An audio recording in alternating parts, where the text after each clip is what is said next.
Boo, boo, boo. And we're live. Hey, everybody, what's going on? Hello, Terry Moore. I apologize. I was reading press releases and was not paying attention to the time. And anyone else in the green room and YouTube. All you other people not sitting on cushions. Yes. All right, so I'm looking at a press release for issue 2 of Lord of the Jungle. That friggin' book looks great. I don't care what anybody says. Yeah, I have it, but I haven't read it yet. It's piled up on my to-do list, to read list. I'm starting to put shows in the can for next year, and so I'm doing a lot of show reading and recording and stuff. And Gotcha. my to read is just getting larger than me. Yes, I understand your pain. I'm opposite where all of my stuff is staying at the store. I need to go pick it up. Mm-hmm. I'm currently renting space, I think is what it is. Douglas. What's going on, Doug? Yeah, it is so when we went to Atlanta last week, Mhm. there's a lot of comic shops. I actually went to one. I had planned on going to a bunch, but just the weather was rainy, so it just and we stayed at the Marriott, which is where everybody at Dragon Con stays. Mhm. So I did not take the obligatory photo of looking up so everybody can see the Mm. railing and everything like Mm, everybody else mhm. does. Although my daughter, when she first walked in there and looked up, she's like, "I'm dizzy. I cannot do that. I cannot look up anymore." Yeah, no doubt. But that comic shop was there when I used to live there, but I never made it to that location. They've got a couple different shops. It's Titans Comics or something. Anyway, good shop. Just didn't have anything I was looking for um, off the new shelf. Like they literally had sold out. It was like little placards that said, what the issue was, and they were like, "Oh yeah, those are sold out. Sorry." Like, oh well, it's good that you sold out of it, I guess. I guess since I couldn't buy it. So that was it. I didn't get to buy any comics while I was gone, so that sucked. But then I missed going by Borderlands on Saturday with their grand opening of the new location.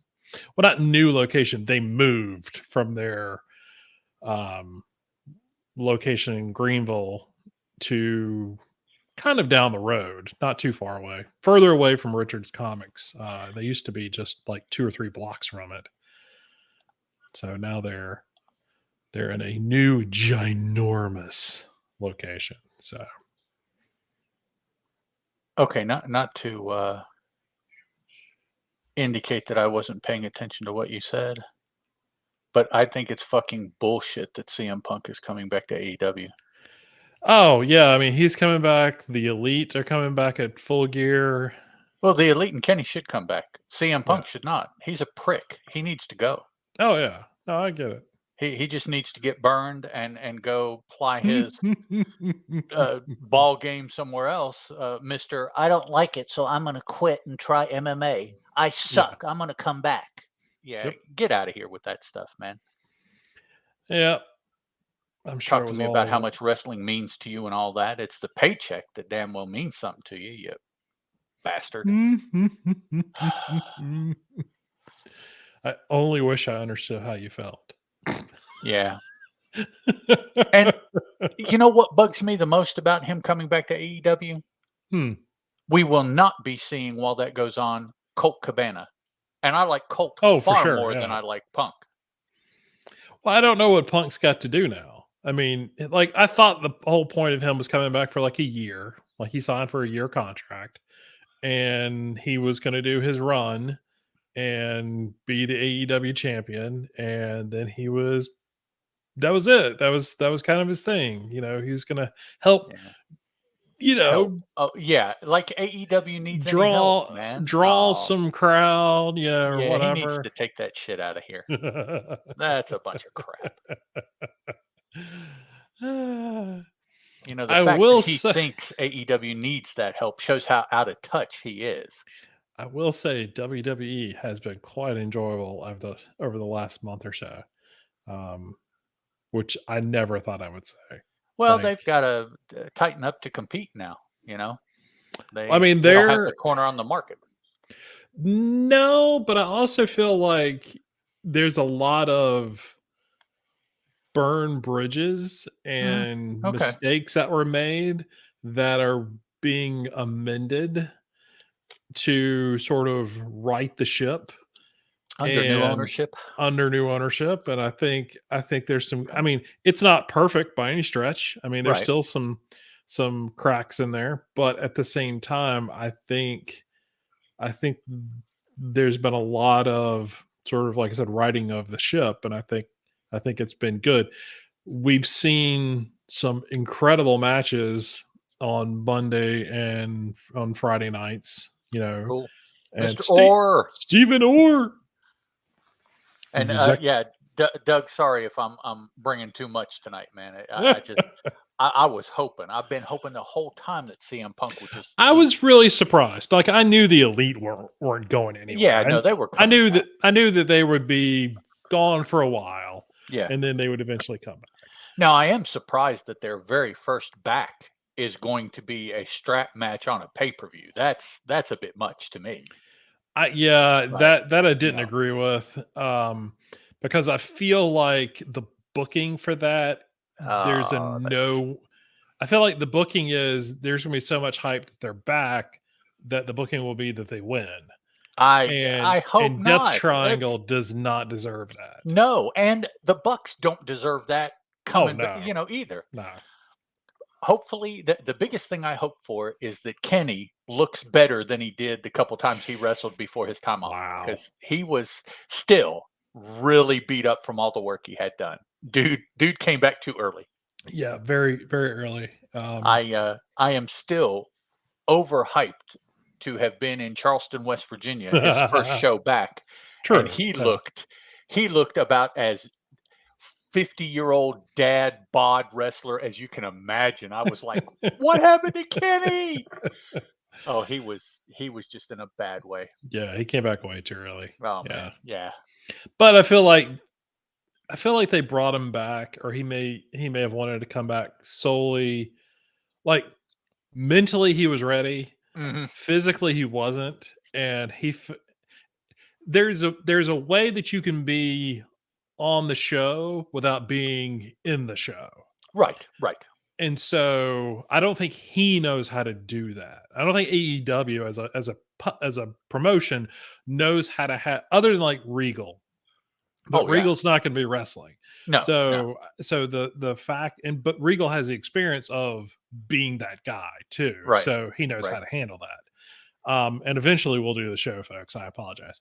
So Kazarian or back like what's his face for Best Friends, man. When he came back from oh his yeah, neck yeah. surgery, he was way ripped. But the thing is, it's like he needed to be on the sidelines for a while. He needed to Sure. be the hype man, Right, and I don't right. think he knows how to do that. He's never had to do that before, No, so no. So, he's always been the dog. mhm.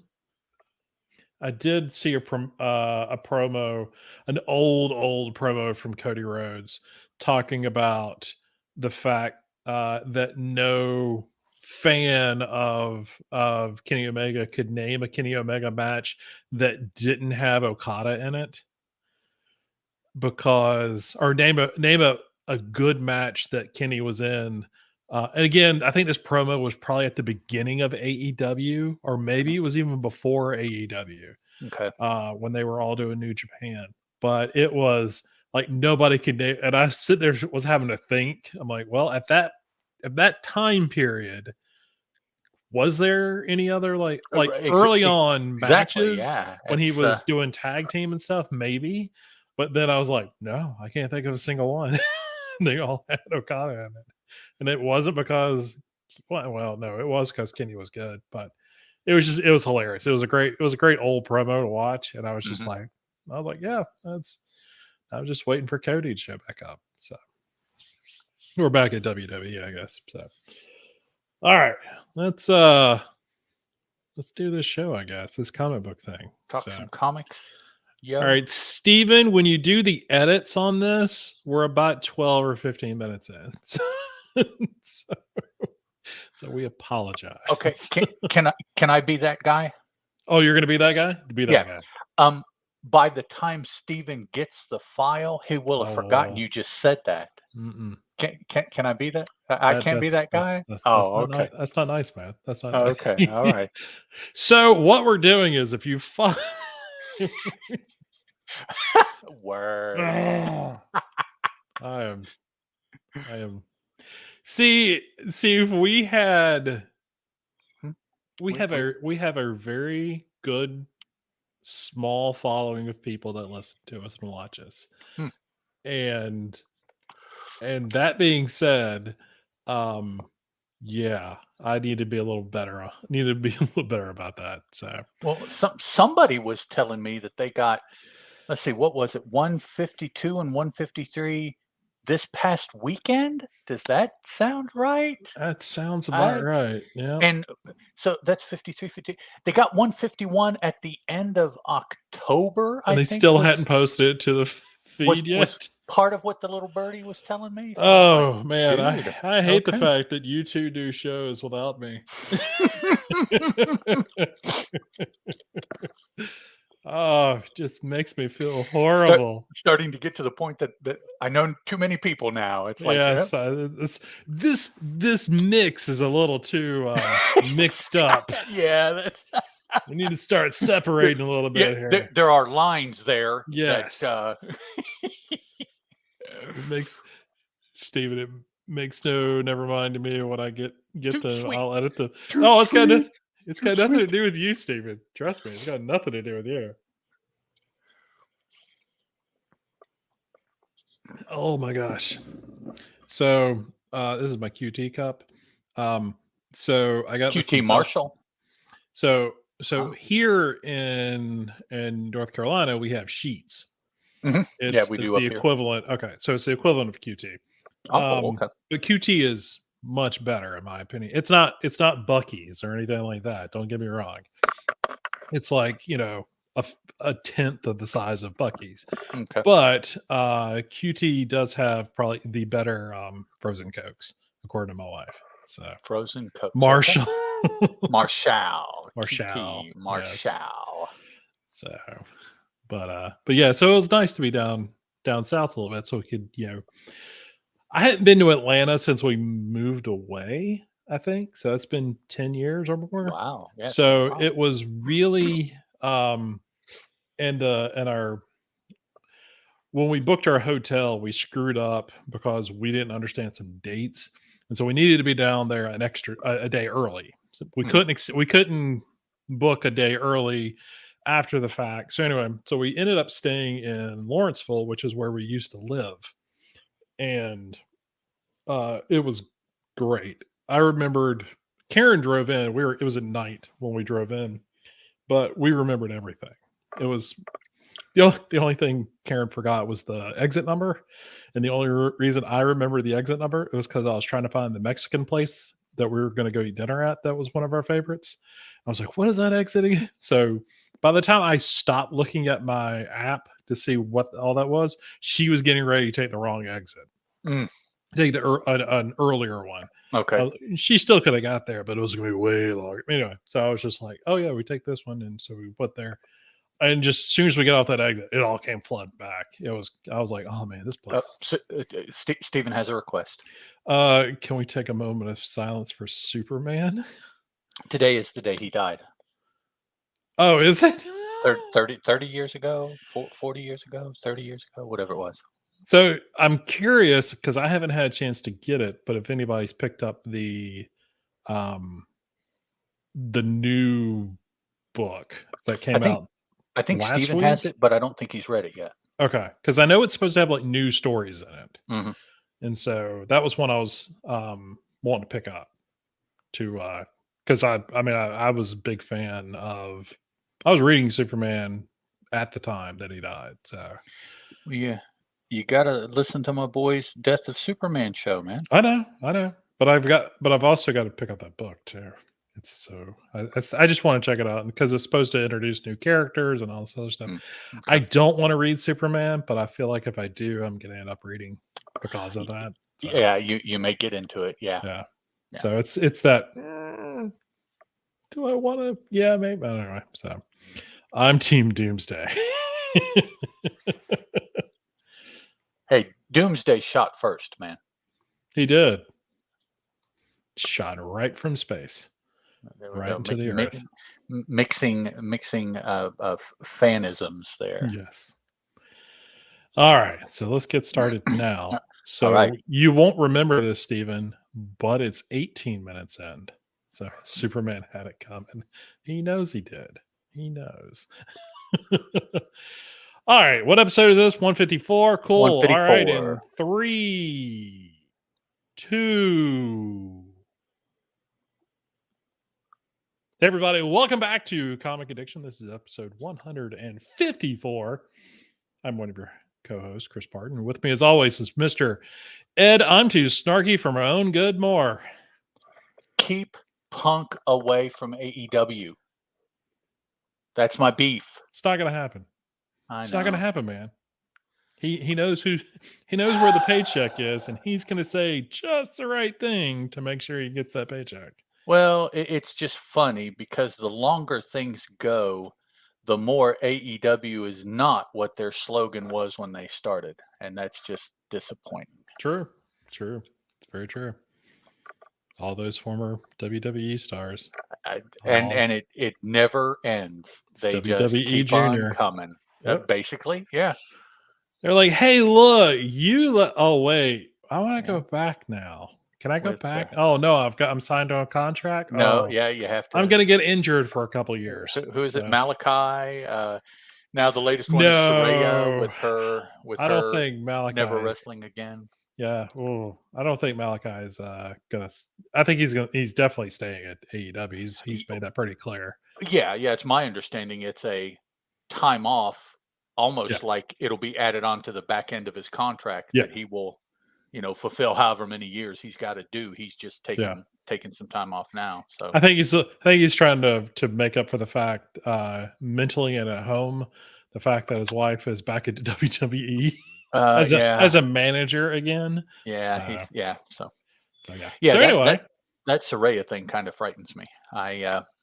yes, very much so. I mean, she says that she's cleared, so it's like okay, because if you're not, you could die. Easily. That's that's all. It just so. Well, I mean, and are cleared. I'm a ginormous Edge fan, so him coming back scared me. Mhm. But I also have to trust that he and she as well Exactly know what they're doing. Yep. And that both of them have been away from the business or away from in ring long enough to realize it's not just because I want to get back in the ring. It is, but it's also because I'm healthy. Right. He's proven as well as Daniel Bryan have proven. Yeah. Bryan's proven just fine. Yeah. That they're fine. So I think because she knows both of them and what their recovery was like, and Mhm. I've it's not that I have confidence, but I'm at least I just hope so. I just hope so. more hopeful that she'll be fine. We'll see. And we do have to admit that it's going to be really difficult for her to take a serious bump fighting the women in AEW. Oh, for sure. There's not that many bumpy women in AEW right now. So yeah, she's in. She might not be in the best hands as far as technique, but she should be in the best hands as far as. Not many of them can get physical, so you're okay. Yeah, they're not real stiff. So yeah, so she'll be fine. that might be for the best. Yeah, really. for her, she may have lucked out there. So yesterday, or actually, I think it was yesterday. Free Comic Book Day announced their gold tiers. And now that we have the gold and the silver we thought that we would talk about those for a little bit. So let me share my screen. We are looking at freecomicbookday.com actually as we talk about these. So if any of you guys out there have access to this, because we don't want you to leave, and an internet browser, that's where we be. Uh-oh, here, oh, look, or you could look here. Well, I was trying to be Oh, friendly to those those there checking we us go. out on Look at YouTube. that. So Modern technology is Yep. sweet. I still remember how to use it. It's been so long since we did an episode, all of 2 weeks. So posting is a completely different thing. Chauffeuring supermodels and shit like that, it takes up a lot of time. So I Oh my God, we walk. I don't know if you know how downtown Atlanta is. No, I've never been there. So I highly recommend Dragon Con to everybody if you've never been. I've only been the one time. It was a crazy time. I definitely had probably one of the better guides, Mr. Eric Peterson. But he also had to herd 3 non-cosplayers into Dragon Con, so that was a weird thing with John and Charlie and I. So, but either way, stayed there. It was rainy. All the stuff that we had to do was on Wednesday and Thursday, so Friday was a free day. My daughter decided that she wanted to go to World of Coke because she'd never been. Even though we had lived in Atlanta for a few years, we went to the aquarium, but just never went to World of Coke, which is right next to it. Yeah, I want to go to the aquarium too. So we'd been there when she was little, and she remembered it really, really well. And when we got to World of Coke, we were in line to go into the building or into the museum, and she said, "I want to go to the aquarium." And I was like, "Well, I don't know. We might have some time Saturday, before we leave." She's like, "No, I want to go today." We're literally across the park. Like it's a 5-minute walk. Okay. We had already walked 6 or I think Google said it was like half a mile from the hotel to World of Coke. And then we walked around World of Coke for an hour, and she's like, "Let's go to the aquarium." Chris is not the fittest person in the world. But I can walk quite a bit. That's never been an issue.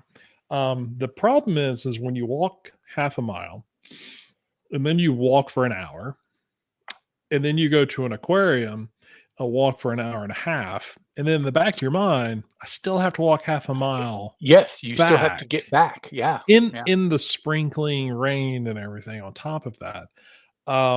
So I took a knee for like the last half hour that my daughter walked around. Okay. I just sat there with the other old men in the group, and just like I'll yeah. Go ahead. I'll be here. Yeah, if you want me to survive. And she kept making fun of me the whole time. So anyway, that's fine. It's fine by me. I got a little angry after about the 4th or 5th time. Like, are you seriously still sitting? But we parked the car when we got there, and then we didn't get the car till we left. So we walked everywhere, right? To restaurants and all sorts of stuff. Great location if you ever looking for a place to stay in downtown Atlanta. Great restaurants around the Marriott. It's just nothing. There's nowhere to drive. Like I was used to driving. Okay. I now have realized, yes, I can make it in the city if I live there. I'm just going to complain a lot is really all it is. Okay. All right. So, all right. So yeah. So there's your, touring Atlanta. So, Atlanta. All right, back to Free Comic Day. Gold sponsor titles. So hold on. Free Comic Day is on May 6th. Saturday, May 6th of 2023. Hopefully you know what Free Comic Day is. If you don't, it's pretty much in the name there. While you get comics for free, retailers don't get them for free. They still have to pay for shipping and some cost. So I always recommend if you go there, buy stuff as well. Yes. They get a trade or two that you've wanted for sure. Hit the back issue bins.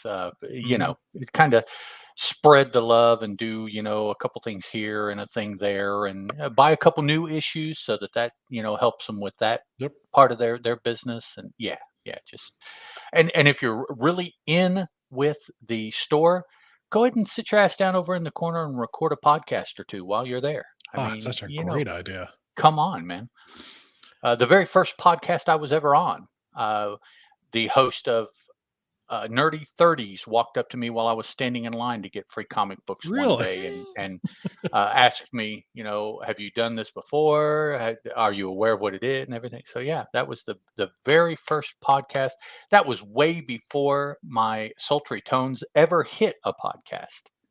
I was questioned as a spectator on an episode. Very cool. Did not know that. Nerdy 30s was the name of the show. So one thing Ed and I was talking about before the show is that we definitely felt like there's more books that haven't been announced. But according to this, I mean, it looks like they chose 44 titles to be available. Yeah, I was going to say they said 31 silvers up here in the thing, and I'm like, did we go through 31 It different books? I did guess not it's look possible. it did not look like 31, so I think not all of them have been shown.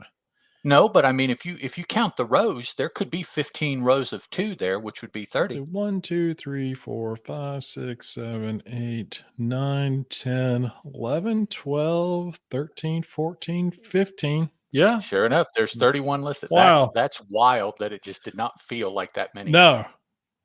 Crazy. So we are looking at 40. What is it? 44. We 44. looked Yeah. at 44 books. Wow, that it just doesn't feel like that at all.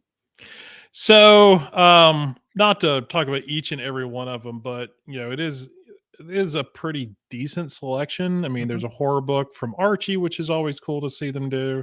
Yes. There's a lot of already existing horror books from Archie, which if you've not checked out any of them and you're even remotely a horror fan, I highly would recommend checking that stuff out.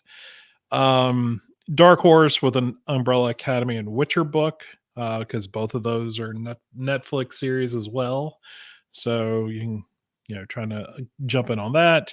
Boom has Ranger Academy, which we just saw a press release right before we started the show. That is a preview for a new book that's coming out in 2023 from Boom, dealing with or another Power Ranger series. Dynamite's got Red Sonja. We've got Dogman. My kids used to read this. What's the dude's name? Captain Underpants or whatever. Captain Underpants. Yeah. Yeah. So this Star Trek I saw today is a crossover from the current Star Trek ongoing series and Defiant. I think it's what it is. This isn't the series that is going to be everybody. They're I getting think ready that's to come out with a series that is supposed to have characters from all of the different universes. I thought they had already started that book. Maybe they have. Okay. Yeah, and I think this is part of that. I think that's Okay. it's a crossover of something.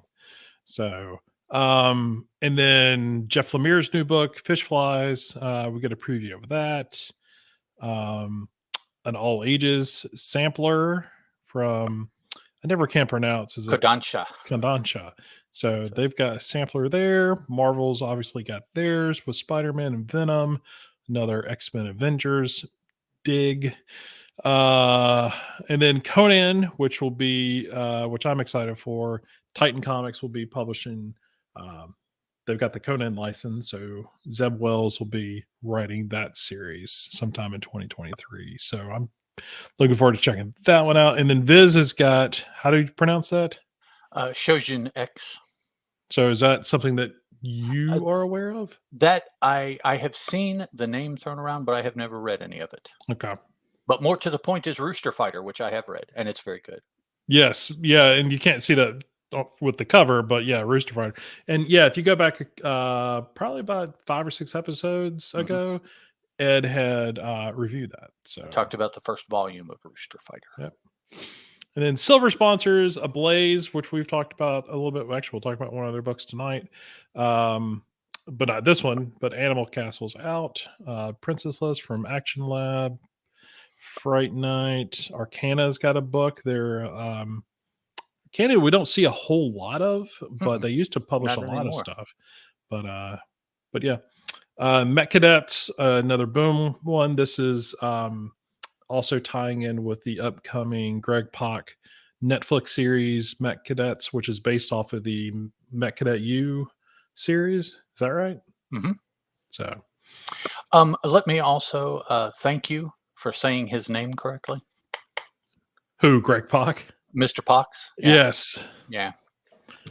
I cringe when I hear all those people pronounce it Pack. Pak. It's Greg Pack. Greg Pak. It's like, no, it's not. But okay. I have watched yeah, never mind. I was gonna say I've watched Pac wrestle enough. So Terry Moore, you said I wish we could. I am involved in the we you threw out there. So you wish we could what? What are we not doing that you want to do? Go to Atlanta. Go to Dragon Con? That's Dragon okay. Con. Maybe. We'll see. The aquarium. The aquarium's awesome. The aquarium would be cool. Yeah. So Star Wars, friggin' Dark Horse has got a Star Wars book. I don't know. I'm still confused about exactly what that everybody licensing. have Star Wars now? It seems like it. Go to an LCS. Oh. Dark Horse Titan, I think, has some stuff. Yep. Marvel, of course, has some stuff. Yeah. Just spreading it around. Yeah, it's like, wait, didn't Dark Horse used to? Yeah. And they do again. So yeah. Fabulous Furry Freak Brothers. Yes. He's got a book coming out, so that'll be good to check out. There'll be a go to an LCS. Okay. Yeah. The closest thing that would pass for an LCS is about half an hour away. So yeah. That's not really local. No, not unfortunately. IDW's got TMNT. Looks like an animated version, or at least by the cover art. I don't know what the Sacrificers is. Looks like a Rick Remender book, if I can read that right. Yes, and then Max Famara, yeah, and David McCraig. Yeah, so that's a good group. Being a first issue, a Remender first issue is always something I would highly recommend checking out. Even if you don't buy any more after that, his sort of concepts are really interesting. They can go so many different directions, and I haven't seen him do a new book in a while. So, Doug S., I concur. You are lucky living 5 minutes away. Oh, for sure. Here's another manga sampler from Kodansha. Yep. And then Crime Busters Season 1, Issue 1 from Comic. I hadn't heard of Comic House. I don't know before. Comic House. I think they're a newer. I think maybe they just had some stuff that I noticed in this previews that's out right now. So I think they're relatively new publisher, at least to my eyes. Okay. Another Voices book from Marvel and Spidey's Amazing Friends for the younger folks. Ooh, look at the Frazetta-verse. Oh, yeah. I'm pretty excited for this. The Death Dealer, I recognize. I recognize the Moth dude, but I forget the name.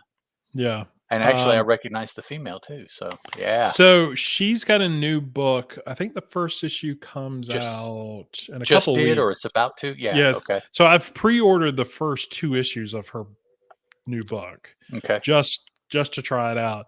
I missed the Death Dealer stuff. I need to go back and see if I can find it. But I am going to try and at least try out some of this Frazetta-verse stuff because it does look interesting. Plus, it's Frank Frazetta's stuff. So. Plus, yeah, I mean, yeah, it's kind of hard to say. Yeah, I'm good. Yeah, it's Frank Frazetta. Oh, yeah. I told this on another show that I co-hosted the other day. That you're cheating on me with? But okay. Yeah. Well, you have to have that girlfriend too to keep things happy at home. At least somebody post their show. Okay. Go ahead. Yeah, really. No. I got a Kickstarter that was an art book from Bernie Wrightson. Oh wow! It came in last weekend. It's about 120, 130 pages. Wow. Oh my goodness. It is. Yes. That's gotta be pretty. It is. Yes. Hardcover. Oh yeah. Yeah. I'm jealous. And they didn't try to placate me by dropping a bunch of prints in with it either. So yeah. Gosh darn it. Just for you companies that do that, I see you. I know what you're doing by doing that. It's not working. You're not making it better. No. Send stickers. I am not placating. Door hangers. I need a koozie. You need a coaster. Well, okay, yeah. Metal cards. That's what I'm after. The metal trading cards. Yes. I had a bunch of Kickstarter stuff over on my desk, but I've put it up. There's like Well, I say coin, that, and coins and the pins and the Bernie Wrightson book that I got had a coin and it had a metal card in with it. oh, did it? So, Nice. yeah, yeah. I'm gonna hit somebody with that coin. Somebody sends you a print. Oh man, yeah, really. So Oni Press has got Punch Up preview book, which is nothing I know of. It looks kind of manga-esque or Yep. anime-esque. I will say this: Oni, not to get into Smurfs. what their deal was, but Oni had some management changes. We'll just go with that. Mm, okay. Um, and they for a while they were quiet while all this was going on. Like no books were coming out, no press releases, no nothing. And people were kind of wondering if Oni was even Right. doing anything anymore. So one, that's good to see that they've got a free comic book day. But I will say the amount of press releases and previews of upcoming stuff in 2023, first quarter that I've seen is very promising.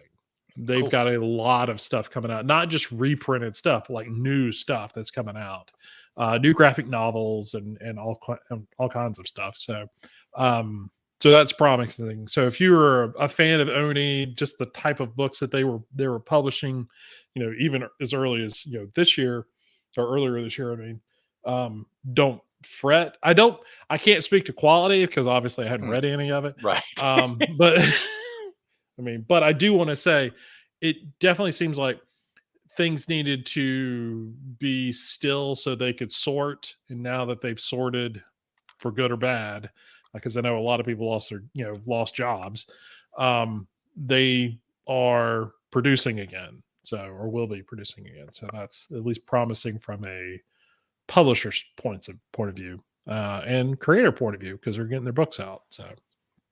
So yeah, so I just thought I'd bring that up too.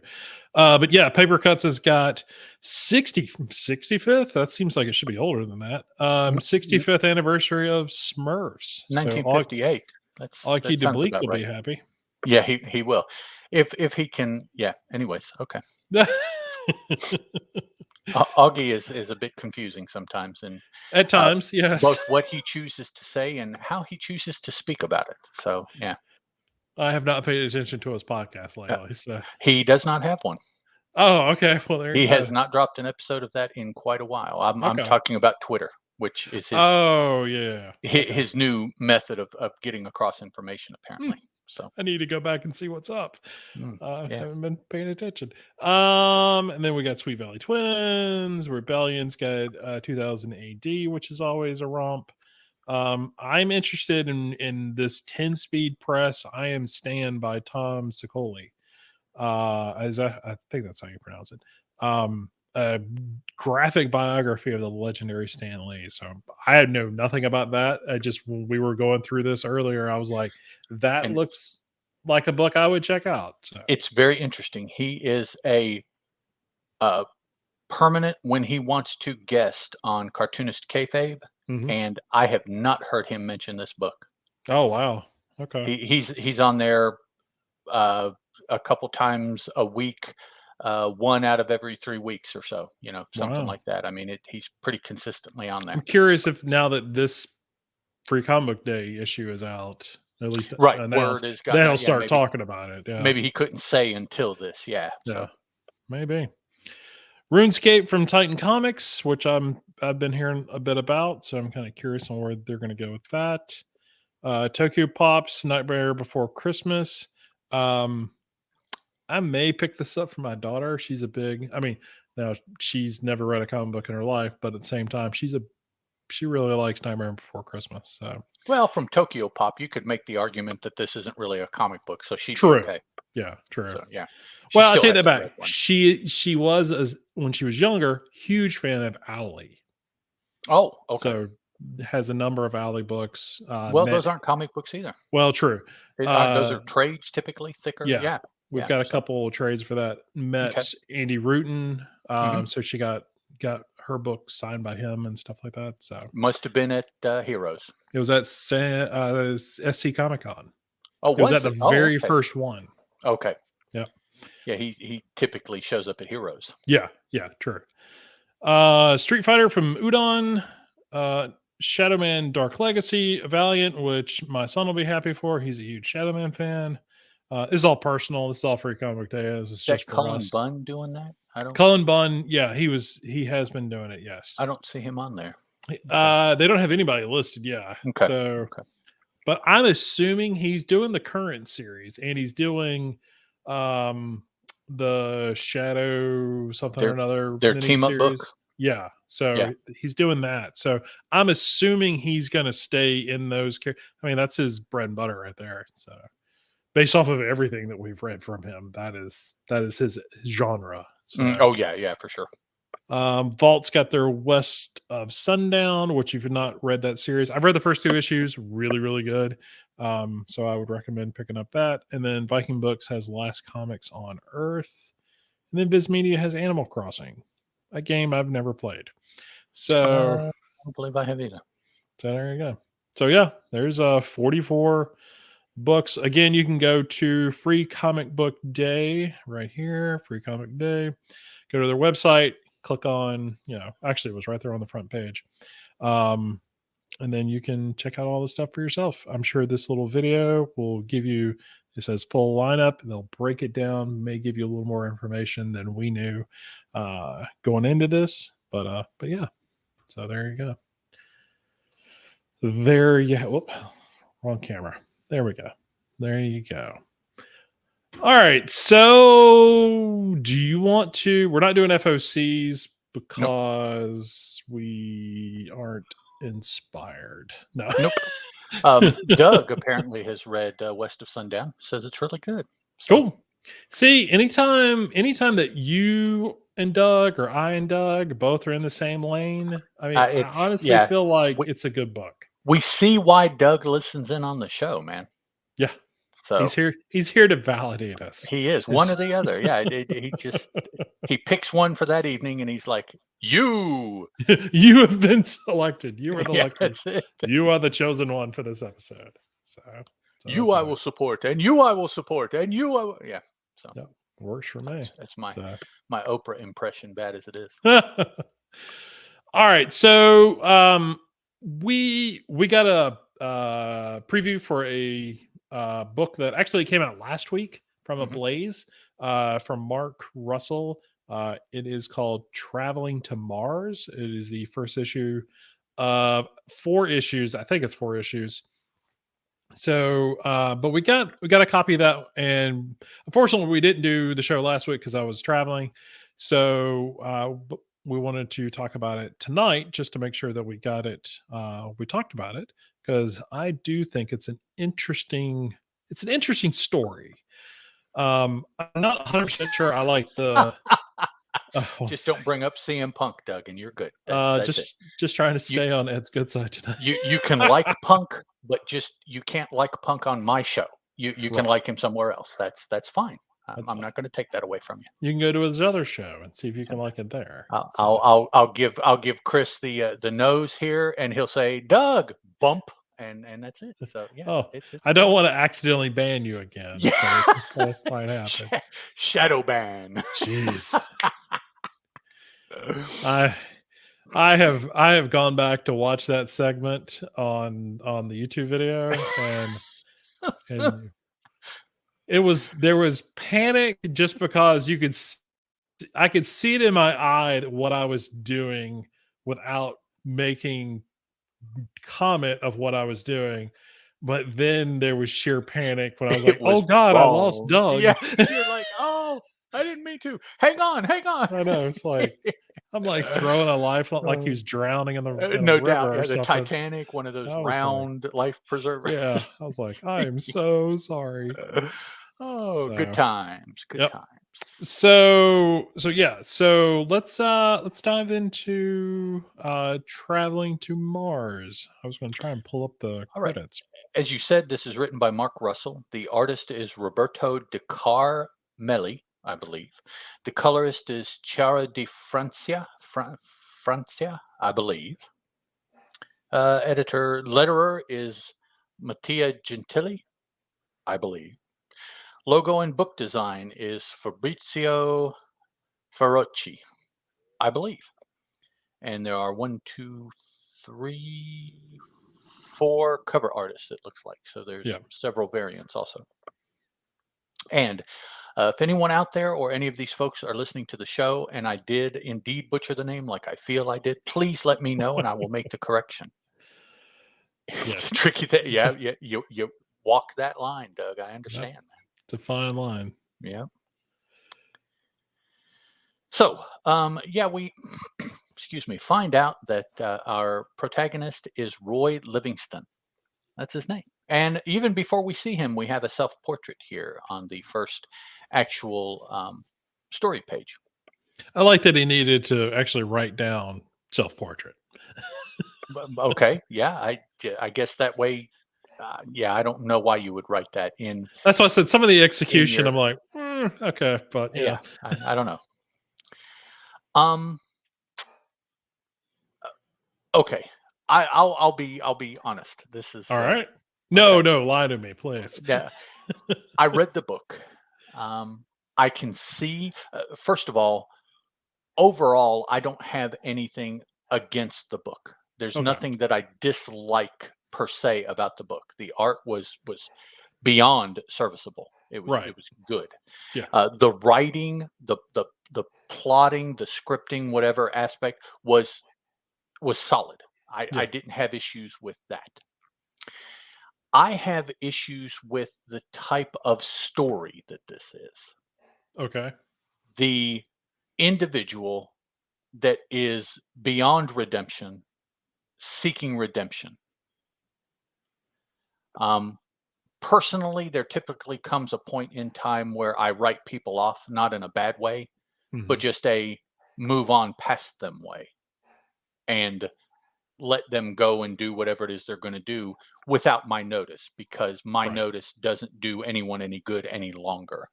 And this type of character is that character for me. So Okay. after the initial, oh, what he's and why, and he's, oh, okay, well, that's interesting, but not for any more issues. It just, you know, my mantra is I read comics to escape, and this is the exact, in my mind, this is the exact opposite of escaping. This is about as real world a character as you can get. Hmm. I live around these people. I went to high school and college with these people. This type of person is what I mean by these people. Hmm.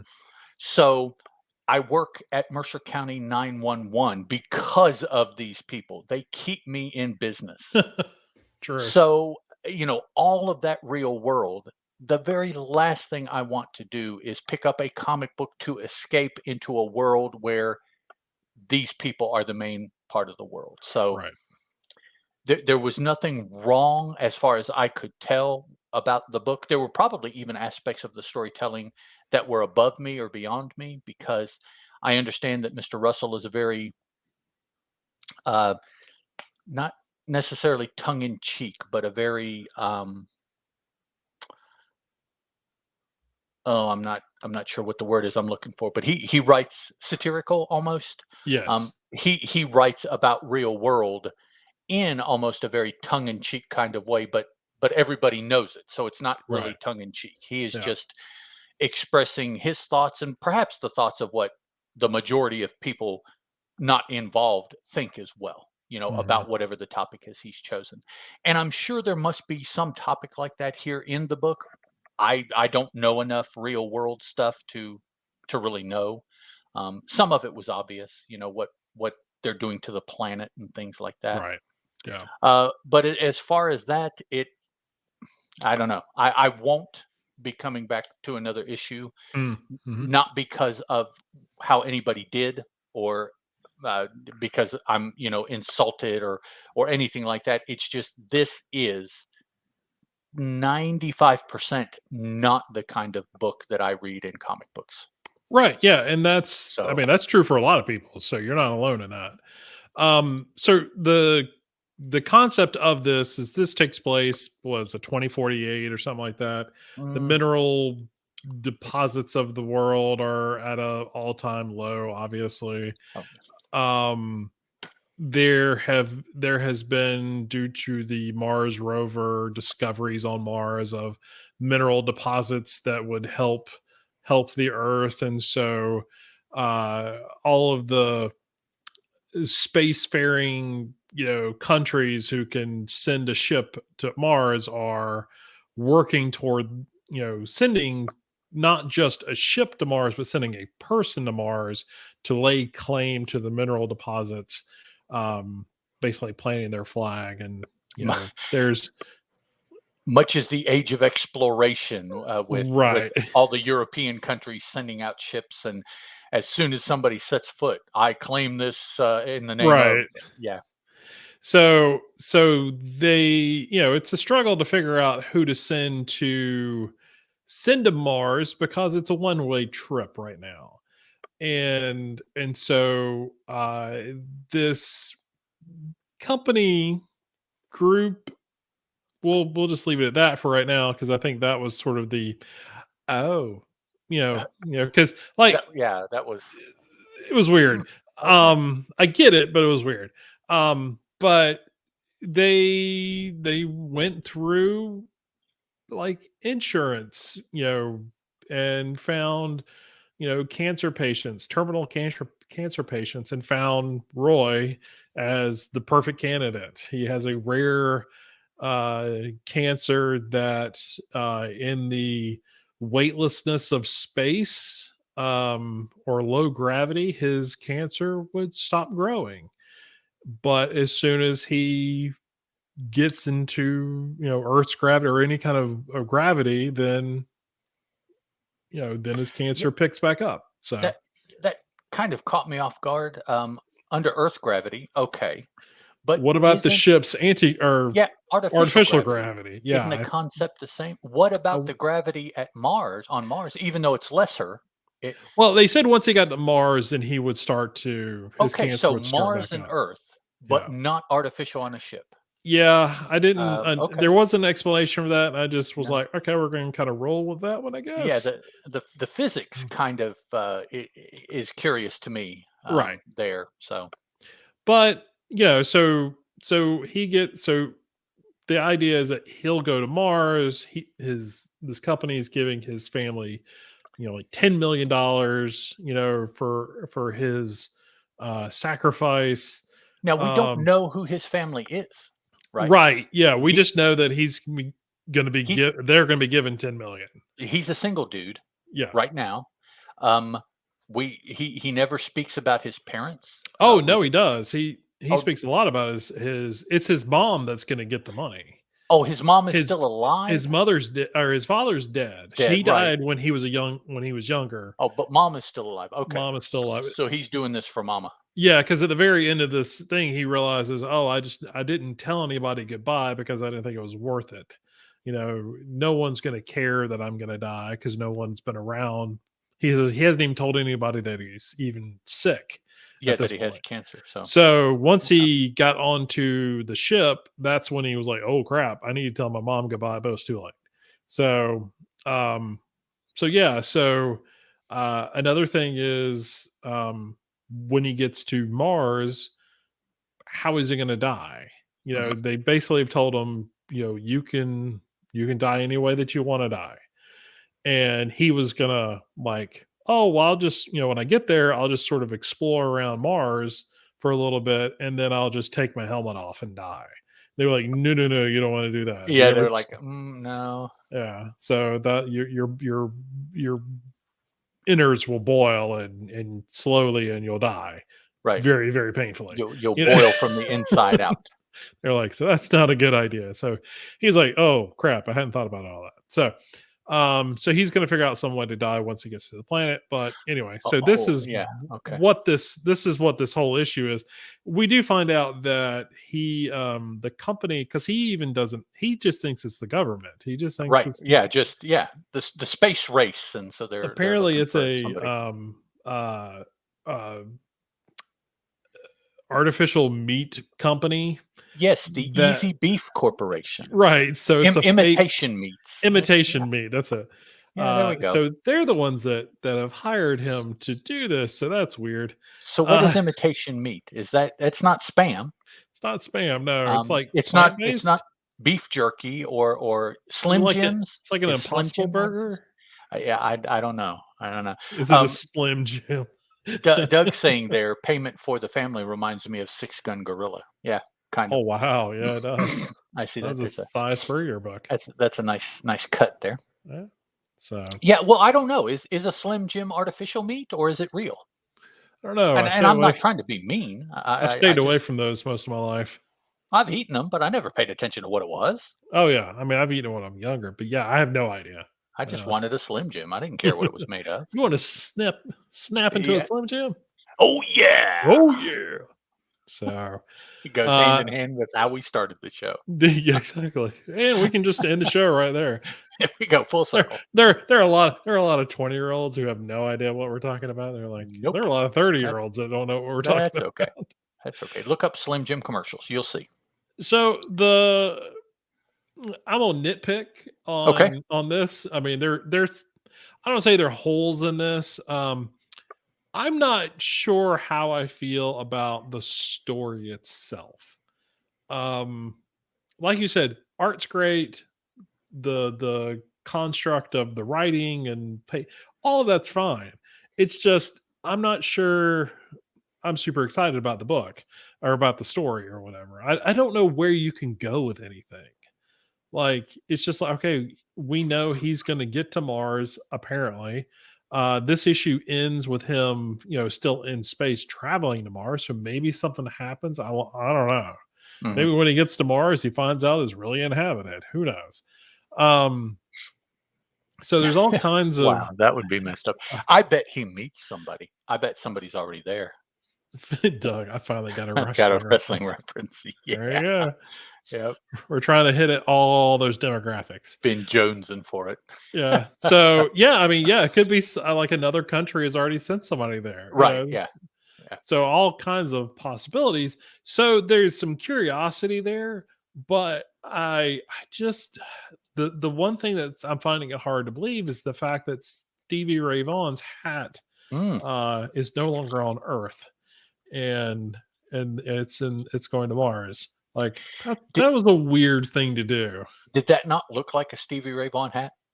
No, I mean they say it's I, Stevie Ray Vaughan's Stevie Stevie Ray Vaughan. I'll get it out of my mouth here. Oh yeah, Listen, I know they said let's that, hit. but I mean, as soon as I saw the hat, I knew whose it was. They Oh didn't yeah, have yeah, to yeah. say. I was like, oh, that. But it's an interesting choice. I mean, Well, I because he's a musician and the artificial meat man. Yeah, I don't know. he's got an inside guy at the To museum. I don't to know. Stevie Ray, who's been dead for Right. 20 years, Seems like more an than odd that. call, but Yeah, okay. it's like sure.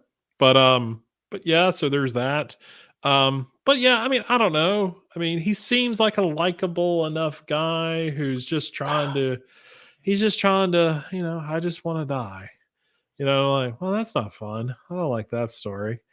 It's just kind of like, I don't know. I don't want to say I was depressed reading it, but I was not Well, inspired by reading it. like Doug here said earlier, Russell can certainly be kind of bleak, and yeah, And you're bleak is right. Yeah. exactly the word for this one. This is bleak. Oh, and let me talk to Ablaze just for a moment. Mhm.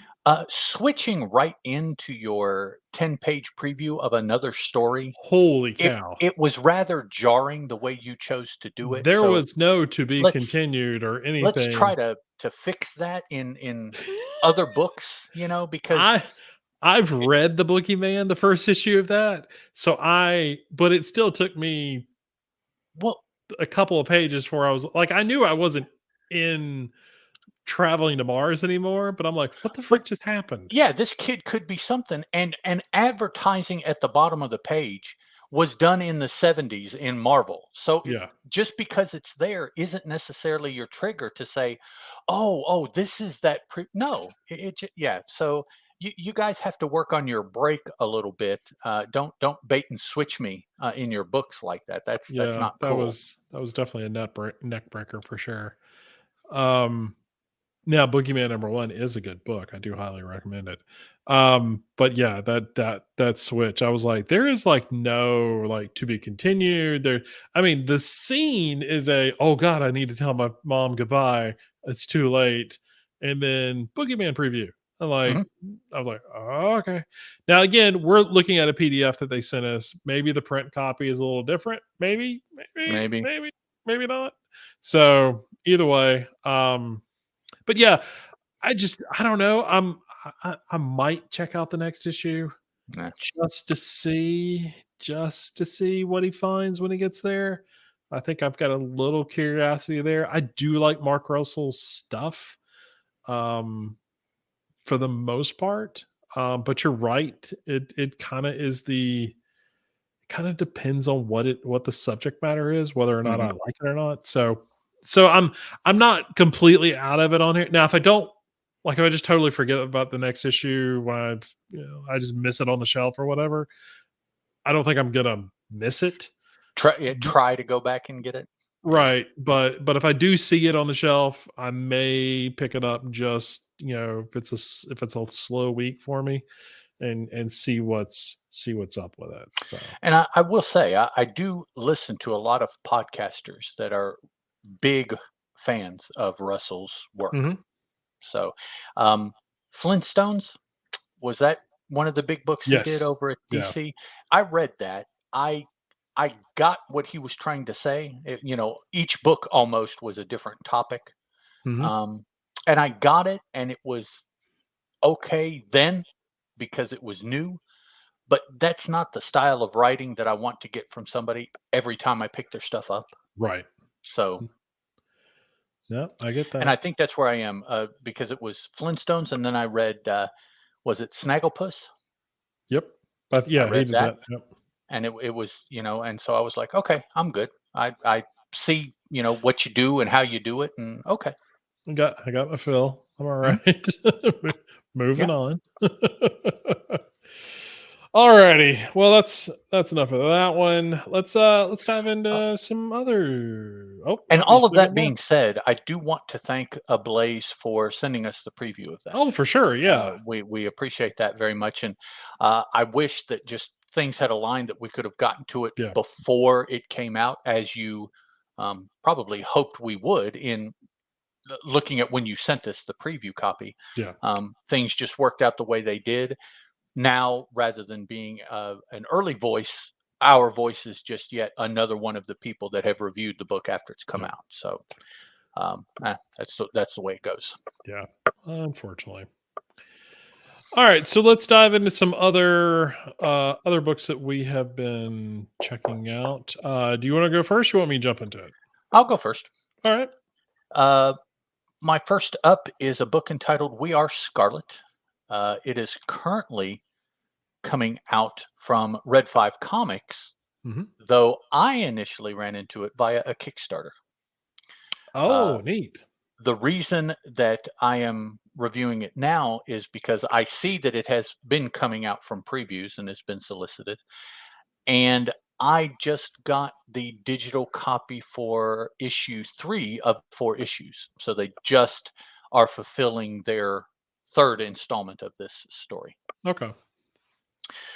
We Are Scarlet Knight. It's positioned as a thrilling cyber pulp adventure.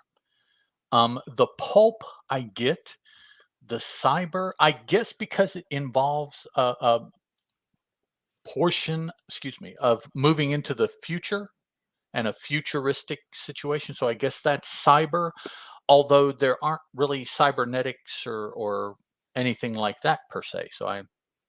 So I guess the cyber is moving into the future, it becoming a futuristic story because there's a 121, I think, year time jump Oh, wow. between the let's see, is it between the second and third or halfway through the second issue, something like that. So pulpy because it has to do with 30s superheroes and vampires. There you go. You can't get more pulpy than those two Mm-mm. things. Benjamin Morse. He apparently does everything. Writes it, draws it, let's see what else it says here. He colored it, he lettered it, he did the cover. So it is his creation, top to bottom. He is completing it, as I said, through Kickstarter. I can't remember the name of his company per se to look it up on Kickstarter. You would just have to look up We Are Scarlet Knight, or maybe just Scarlet Knight, because the first couple Kickstarters, Scarlet Knight was what it was called, but then this third one is called We Are Scarlet Knight, and all of that is on each of the covers for Red 5. So somewhere there was a switch made as to the official title. I guess maybe Scarlet Knight was too close to something else going on. Maybe. Yeah. The initial splash page of issue 1, we're told that it features Captain Lancet, Terror of the Underworld, and also Madame Satanica, Maniacal Villainess. Right there turns out to be your protagonist and antagonist of the story, probably for the entire story, because it definitely is for the first 3 of 4 issues. So I'll go out on a limb and say it will finish that way also with the 4th issue.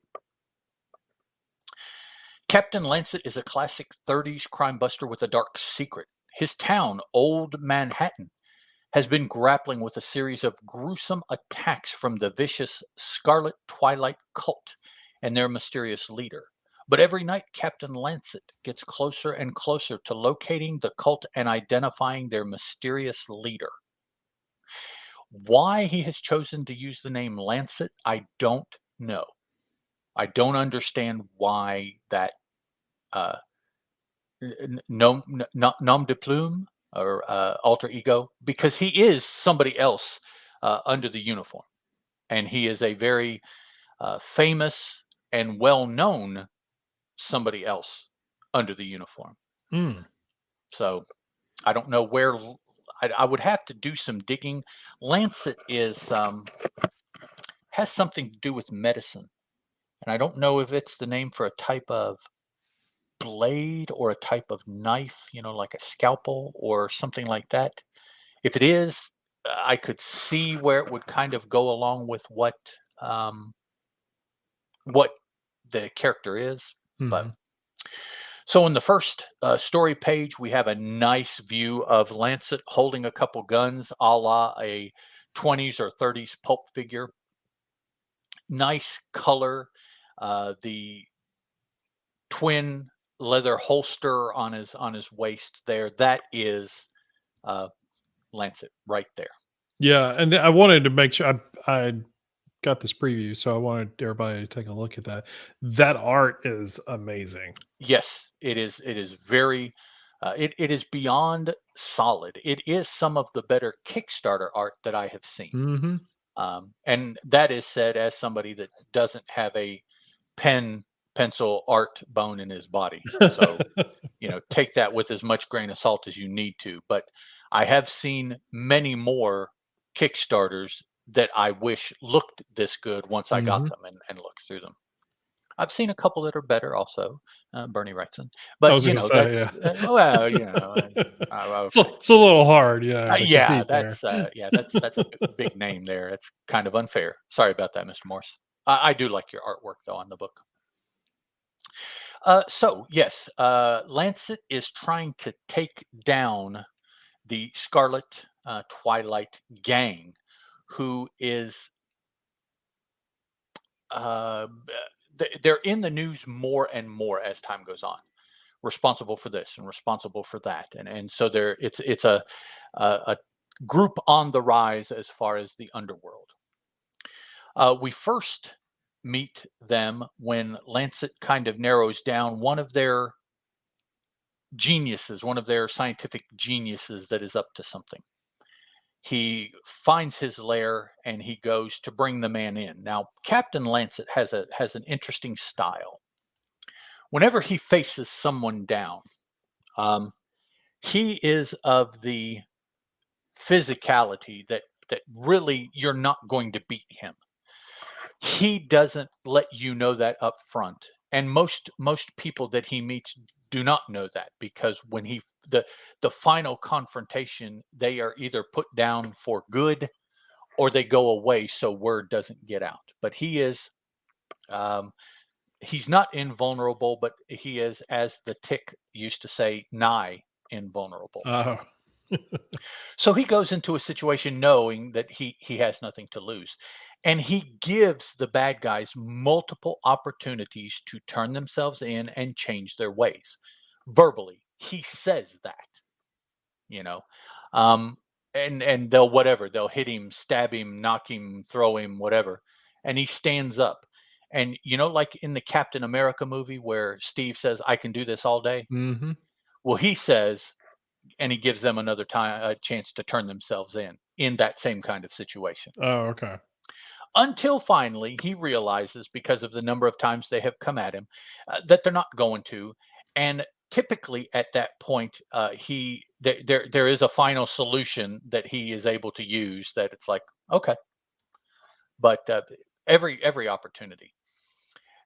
Here in the first issue, you find out that maybe there is something more going on with him, because one of the people he takes out in a manner by punching through their chest and grabbing their heart, Oh, nice.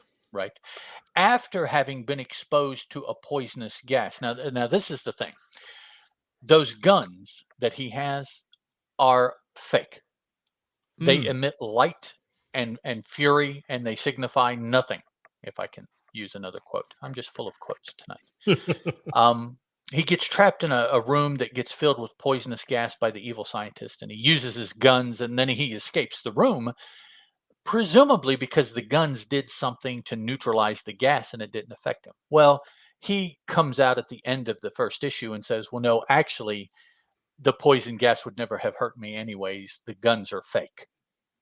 Um, I'm not going to say why he is capable of doing all this, because it's a very cool thing that a major part that plays a part for the character throughout the entire story. And so you would give away a major plot line by explaining why and how he is able to do these seemingly impossible human things. But he does, and he can. And that's why he's a superhero. Um, so he escapes this initial mad scientist and jumps out of the building, many stories up, falls to the street level where he is picked up by Maxie.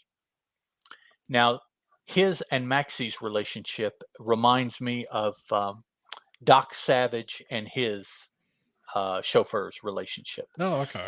or the relationship between Lobster Johnson and the young black man that is his chauffeur. Hmm. If you're familiar with Lobster Johnson, that's a Mignola Hellboy verse character, but he's also a hero, pulp hero, just like this.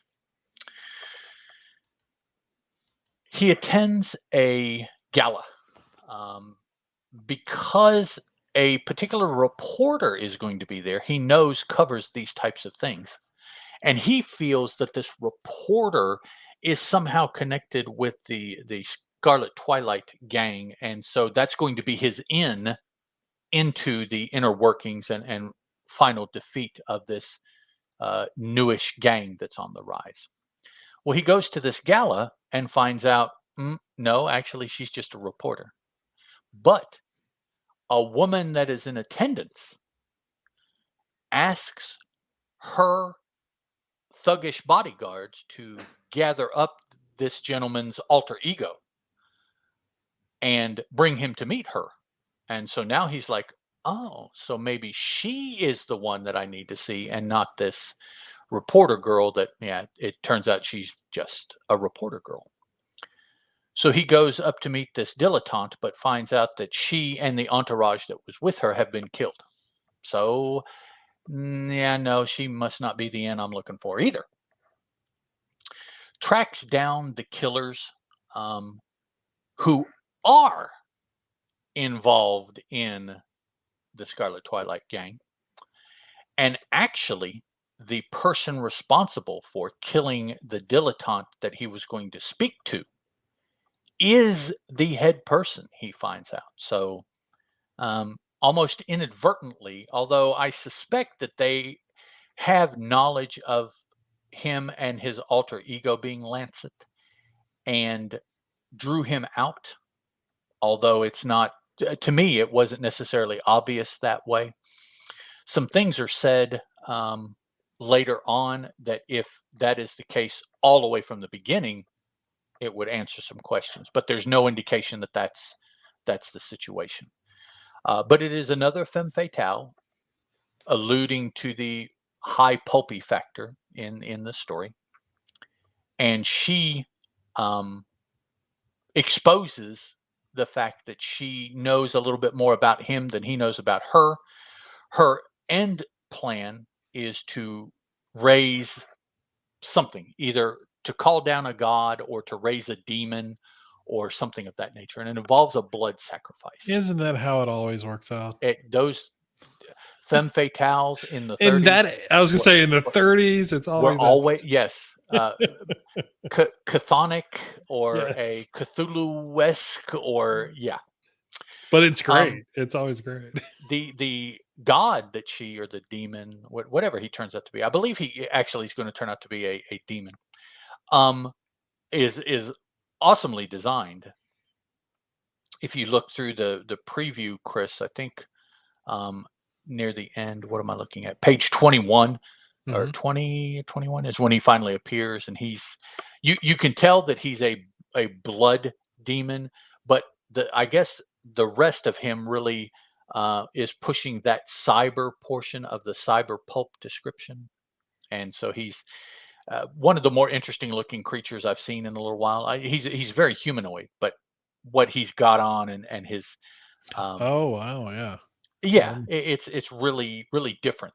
Throw that up Kind there. of not like uber imaginative, funky tentacled creature, or anything like that. But yeah, I like that look, especially as it applies to a pulpy kind of bad guy. That's just really. Well, and the texturing of the color, it's Mhm. almost like he is like flat, and the all of this coloring and texture on him is flat as well, because but it's got a, I don't know, it's a weird look to it. I mean, It it I dig the style, or messes what with they're your trying. eye. Yeah. Yeah, yeah. I do like that being sort of otherworldly. Yep. So his Lancet's confrontation with this dude ends with Lancet being put down. We find out for 121 years. So Oh, okay. it's in this first issue that occurs, and he wakes up.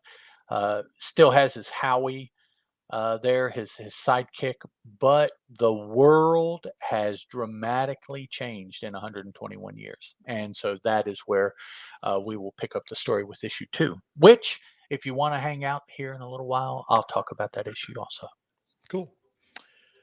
All right. So I was trying to figure out what to talk about, because there's been a lot of books that I've been trying to catch up on, or a lot of series I've been trying to catch up on. So I didn't know what to exactly talk about. But um I'll talk about Above Stakes number 5, which is the last issue of that.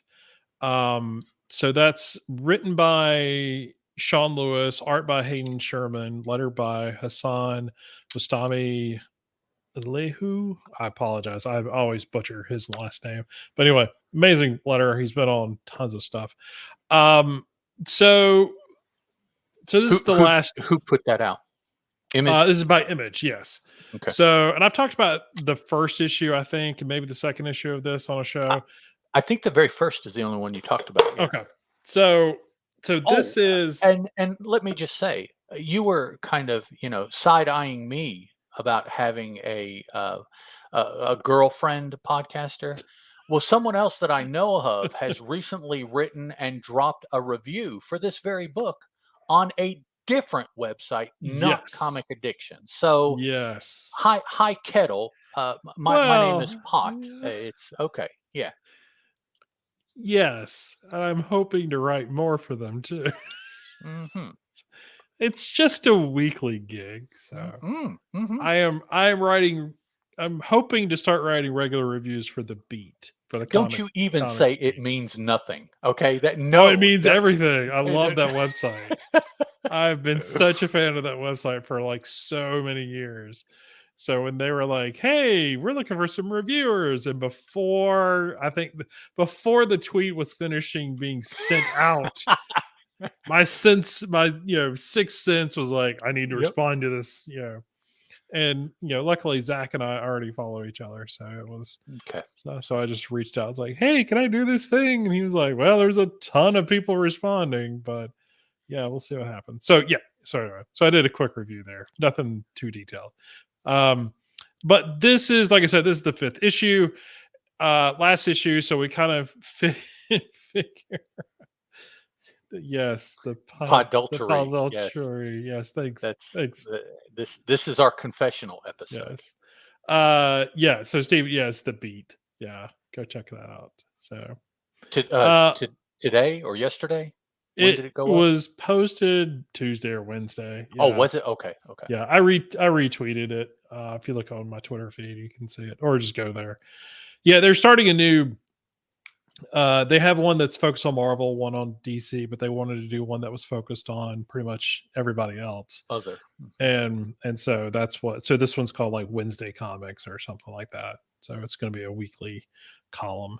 Um, so they do a main review, which is a lengthier review, and then they do blurb reviews for a bunch of other books. So usually it'll be a first issue or the last issue or something like that of a series. So that's kind of how it's currently being played out.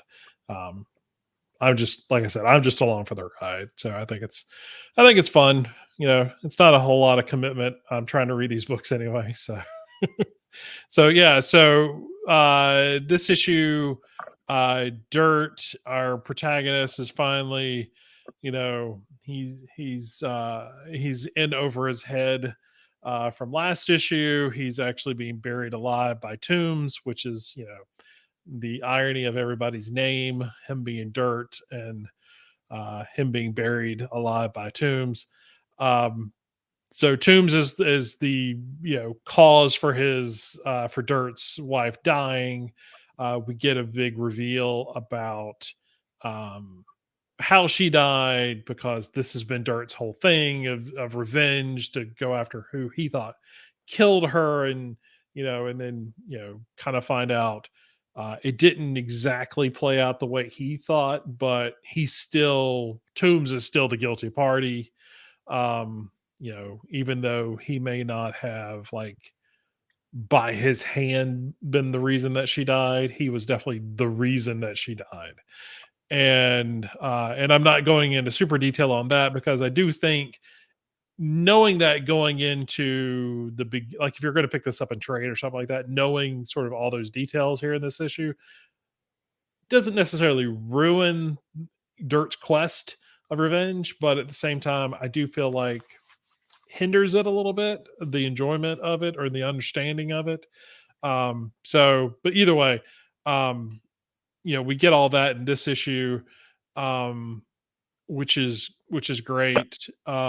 He is also Dirt is finally given that opportunity to take out Tombs, to kill him. Calls out to Spec, who's been the bird that's been the spiritual bird that's been following him, and is like, and here comes the cat on the camera. The Spec, you just kind of slowly see him creep across the tip. Yep. Um, and so Dirt kills him. Um, you know, and he's trying to, Tombs prior to that is trying to not beg for his life, but like trying to convince Dirt that this is not the right thing to do, because of whatever. He's trying to weasel himself out, and Dirt's just like, screw you. He's just like, this is what I came here for. It's not going to bring her back or anything like that, but it will make me it will close this chapter of my life. And so kills him. And then the really sort of interesting thing is that along the way, Dirt has met other people who are seeking revenge, who have these spiritual birds. and that once he kills Tombs is the source of all apparently everybody's pain and anguish and around him. So the sky is filled with all of these birds, and they don't have anywhere to go now because he's removed Tombs from the playing field. And then that's kind of it, at least for the time being. Of Dirt. He set out for revenge. He got his revenge, and now he's done. And he's willing to sort of end it that way. And the sort of the twist that comes at the end is that he is presented with an opportunity to continue. Not only his revenge is over, but to be sort of, I don't want to say a Frank Castle like character, but to be sort of the mechanism for other people's revenge. That other people have been hurt by these other, evil men. And so, maybe he should be the one to go after them. And for moment, for like a split moment, even I thought, oh, well, this is going to be the way this book is going to end. He's going to go and do this. He's like, no, and he throws his gun into the lake, nearby, and he's like, I'm done. I don't need to do this. This is my story. This is the end of my story, and then that's kind of it. And I thought it ending that way, like I said, even for like half second, I was like, oh, this is where we're going to go. And it doesn't. I was like, oh, well, that's actually really, really good. I was so glad that. Now, that being said, I would love to see more of Dirt's story before this and even after this. Would be interesting to read. Not necessary, but I think, Sean Lewis has created, a character that I really kind of got involved, in his story, and wouldn't mind seeing a one shot or another, 4-issue miniseries or something to that effect. Yeah, especially if you're gonna, bring in excuse me, Hayden Sherman, on art and everything. I think this team altogether is great, and I couldn't imagine seeing another artist on board this book, or sequel to it. So I don't know. They've not said anything or anything like that, and it ends well. So if you only pick up this trade or only pick up these 5 issues off off the shelf, maybe this is all you need. So it was really enjoyable. I didn't know going into that first issue if I was going to even like the first issue. It sort of had elements that it had pieces, with the writer and the artist that I would like and everything, and it being a Western and everything. I dig on those comics. But yeah, just overall, it was a really, really good story. Really great miniseries. So it's definitely one that I'll continue to recommend to folks when they're asking for this kind of genre. Um, a good old Western revenge stories is always good. Well, there you go. I Yeah, know. and you can fill it out with a lot of pulp, a lot of Yep. Cthulhu type stuff, Mhm. demon type stuff. You could just play it straight and it just be Western. You could, Yep. yeah.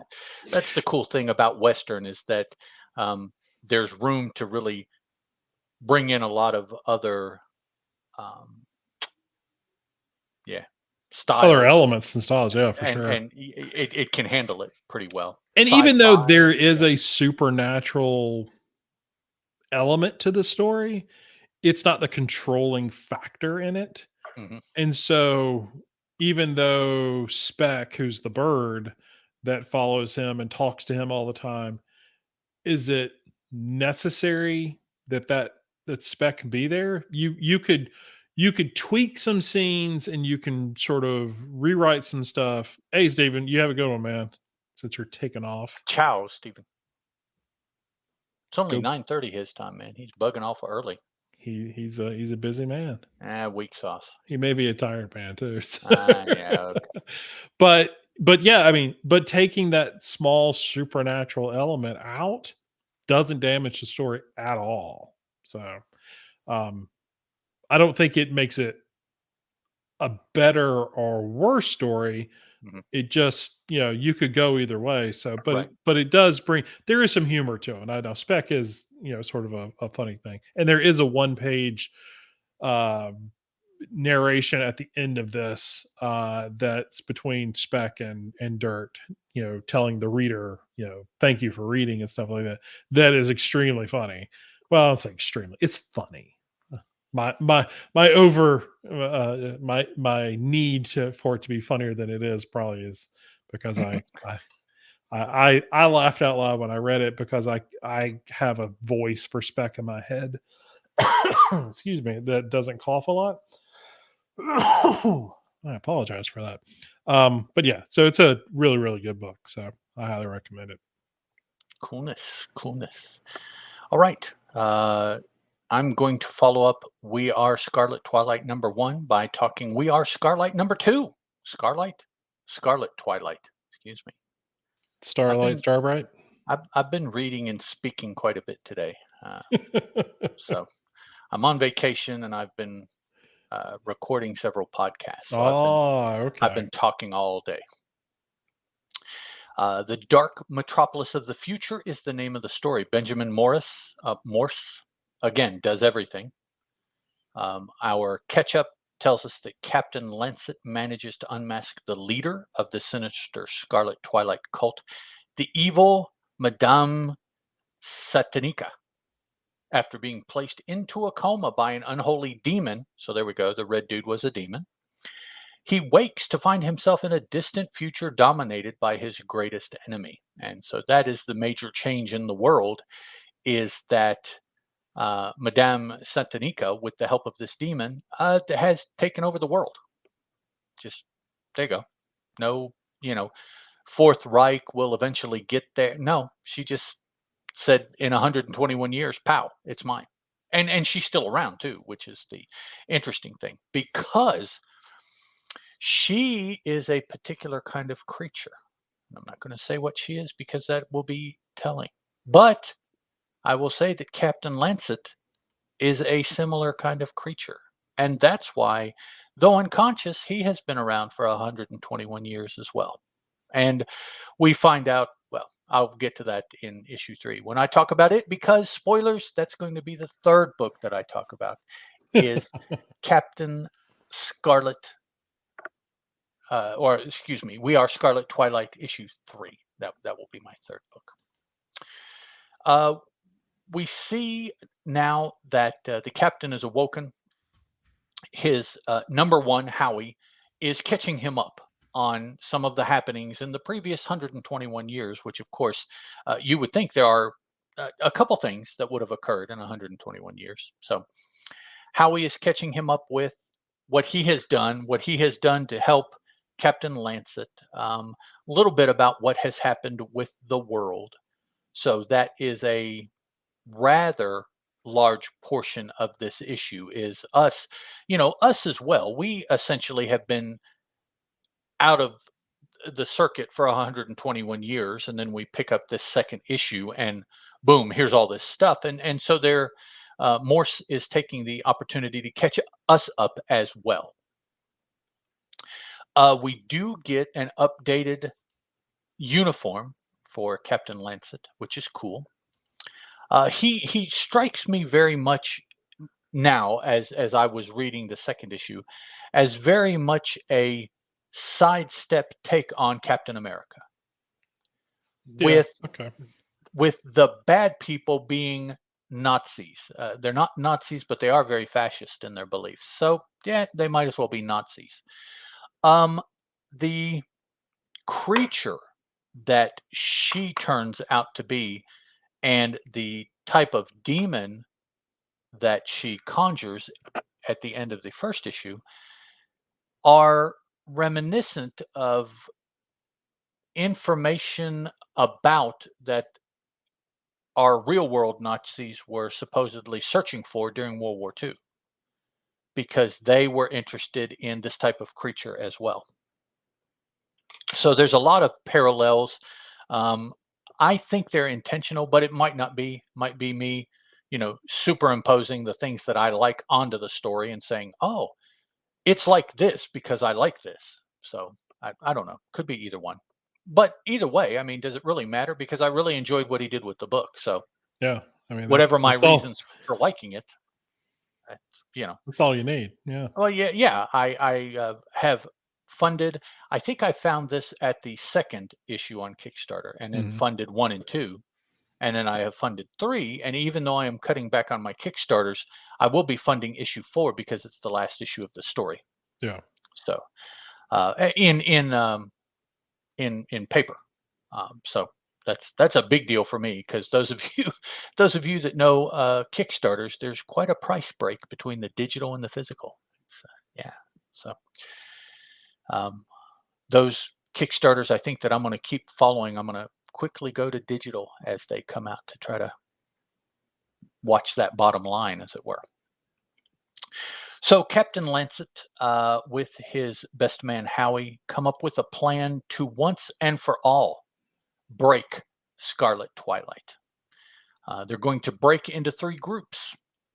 One group is going to take out Twilight's ability to move, to escape.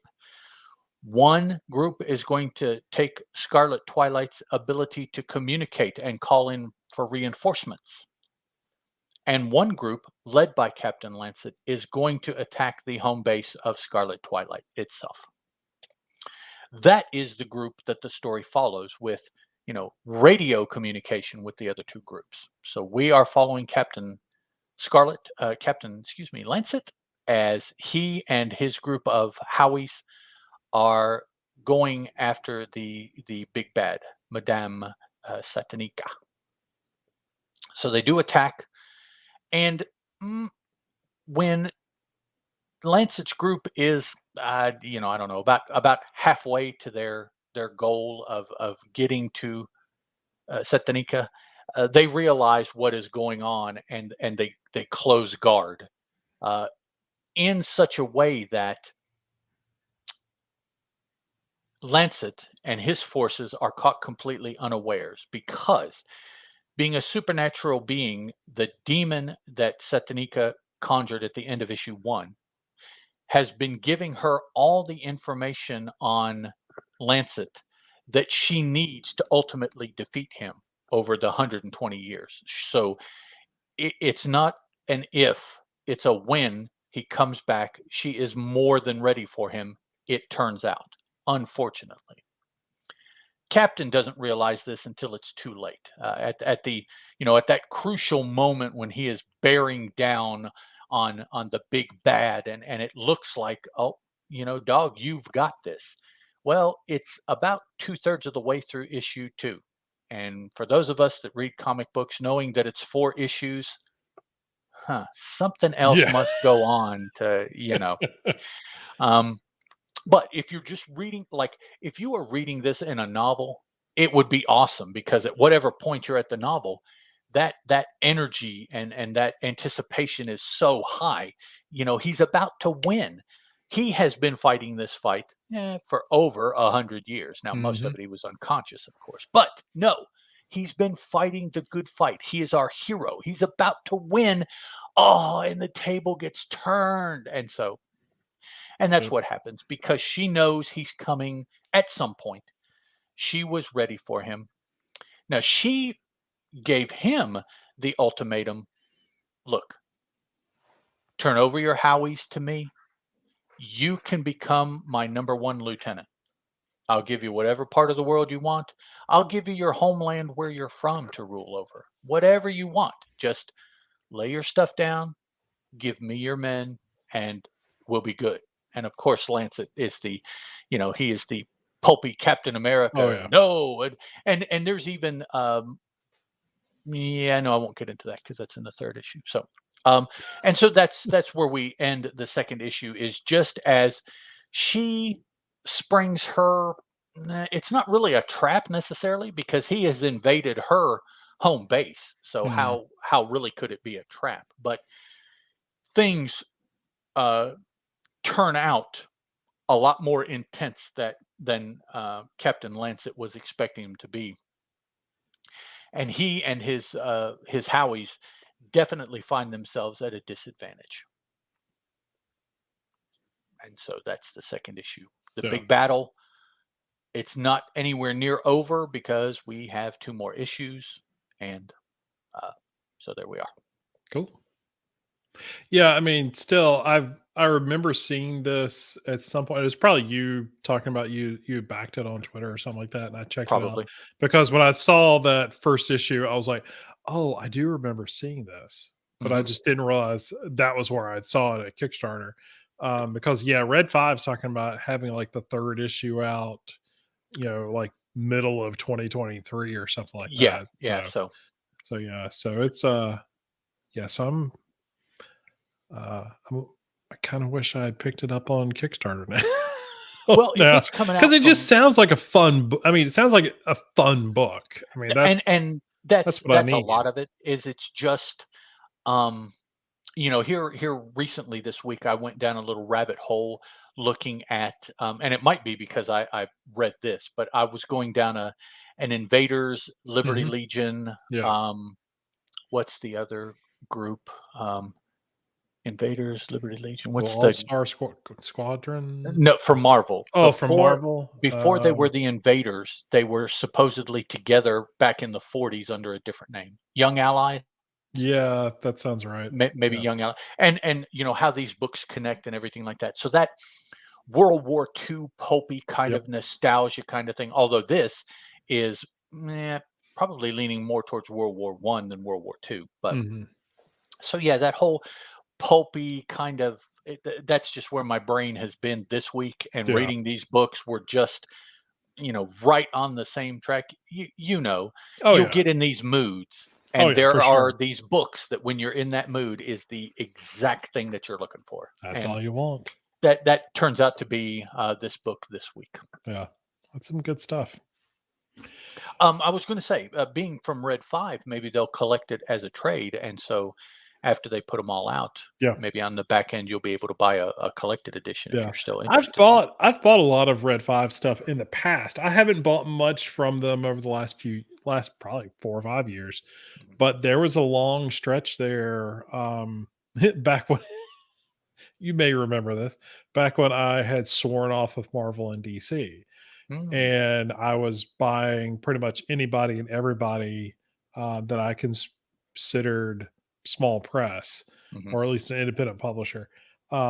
Yeah, if I found it on the shelf, I found a first issue or a second issue or something like that, I picked it up, and there was a lot of those that were Red 5 comics, and so they've Cool. done a lot of good stuff. I've kinda kept up with them, just, hey, seeing if they're publishing stuff, Mhm. but yeah, seeing that they were doing this series, yeah, I could probably still pick up those issues, but yeah, I mean, I'm gonna check it out. Okay. With you reading it and talking about it, Hopefully you'll like it too. it sound That'll well. be I cool. mean, it sounds right up my alley. I mean, that kind of stuff is just, I just like fun looking comics, and it sounds like it's fun. And yeah, give me some silly Nazis that get beat around. There you go. There you go. That's never a bad book when It's never Nazis get bad, no, defeated. Yeah. not at all. So another series I've been trying to keep up with is The Deadliest Bouquet, which is issue 4. It's from Image Comics. It's Erica Schultz is the writer. Carola Borelli is art. Tom Chu is colors. James Emmett is edits. And oh gosh, Andriana Mello and Chris Peter do the covers. I think I talked about the first issue of this a while back too. It's a murder mystery. A mother is killed, and her daughters, who are all named after flowers, um, come to her. Well, actually, one of the daughters is already there. She actually, I think the mother lives with her or lived with her. They both run this flower shop. The other two sisters show up because they were called, said that mom was dead, and so it then becomes a murder mystery of what happened, who did it. So the police are working to figure out who, obviously, because it's a homicide, so they're trying to do their job, and the sisters are working together to figure out who from their mom's past, possibly, They've not even at issue 4, they've not come to any kind of conclusion or really named anybody who is a potential suspect. The police are still investigating. They're looking at evidence. They're chasing the money, and the daughters are still sort of in the same boat. They're one of the daughters is quote unquote seeing one of the detectives on the side, uh, trying to get information from him. He's kind of doing the same thing to her, to kind of keep tabs on the sisters. He has no idea that the sisters were trained by the mother to be these, you know, for the lack of a better term, mercenaries. They're highly skilled with weapons and fighting, techniques and all this, means of infiltration and stuff like that. So not knowing any of that stuff, he doesn't know really what he's getting into, and not and the of the three sisters, there's one of them that is definitely all in on what the mother was selling, and the other two are sort of a mix of not wanting to be involved anymore. One even says, well, now that mom's dead, maybe we can live our own lives now, kind of thing. So their mom definitely had a controlling hand over their lives, from birth till her death. And even, one of them says that even in death, she's still controlling what they do. Um, so it's been an interesting tale. Again, 4 issues in. I don't know how long this is going to go. If it's a mini series, I don't think it's a determined mini series. Yeah, because it doesn't even say it on the indicia. Is it set modern day? It's set modern day. Yeah, Okay. I mean it could be. I mean, it could be a first season of a television series. I mean, it's well Sounds like it. written. Yeah, I could. I mean, the pacing in it is pretty good. I mean, these are definitely episodic, serialized storytelling. So it's pretty good. The characters are well written. The art is really good in it. There is definitely forward momentum being taking place of the overall story, but you're also getting bits and pieces of character development and character history and stuff like that. So there's it's to do a multi-character, where no one is the lead, everyone is sort of on par with one another as far Okay. as the lead role. You kind of have to balance that, so that they all are supporting one another. Right. And so you've got to write them that way and sort of establish that sort of equally. By the time we get to the end of this issue, the the more, we'll just say, the more violent of the sisters, um she's kind of she at least thinks she's figured it out based off of everything that because they spent a good amount of this issue, like the last third of this issue, the three sisters, sort of sitting around arguing with one another.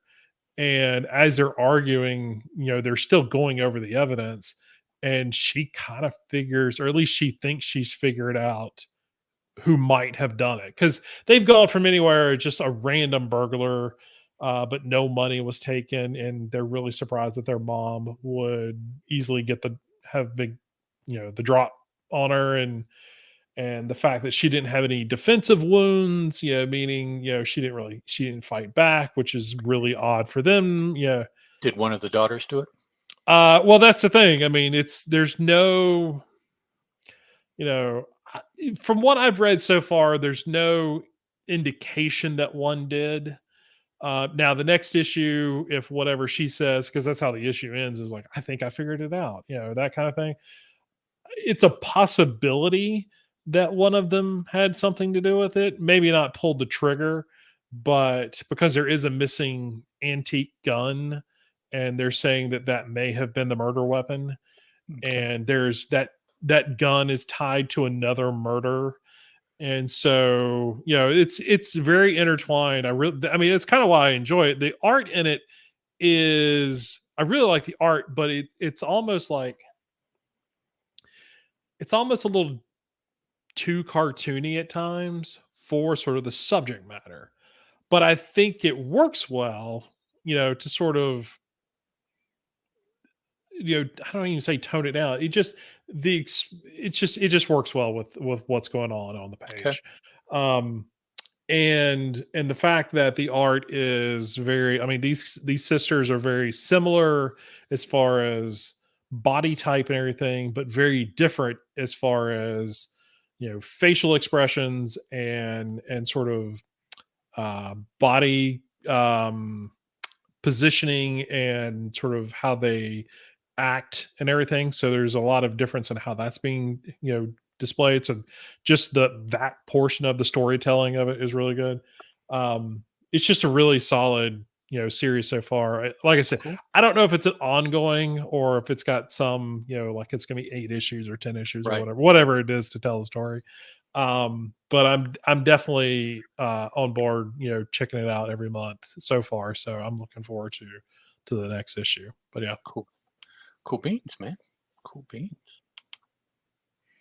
definitely reading books lately that uh I've really cut the superhero stuff out as much as I can. Hmm. Not for anything other than just I need a Well, break. yeah, And this is the kind of stuff that I'm and the stuff that you're talking about and everything, even though that is sort of superhero-y. sort of, yeah. But it's story of it's a time period story that I'm Right. more involved in. Um, but yeah, this is the kind of stuff that I lean toward now, which I have a lot of fun with. Plenty of stuff like that out there for you Mhm. to at the very least catch up on, if not Yep. continue reading now as it's coming out. Yep. So yeah. All right. My third pick is We Are Scarlet Twilight, issue number 3. Yes. We see that Captain Lancet, we pick up immediately where issue 2 left off. So he is in this sticky spot.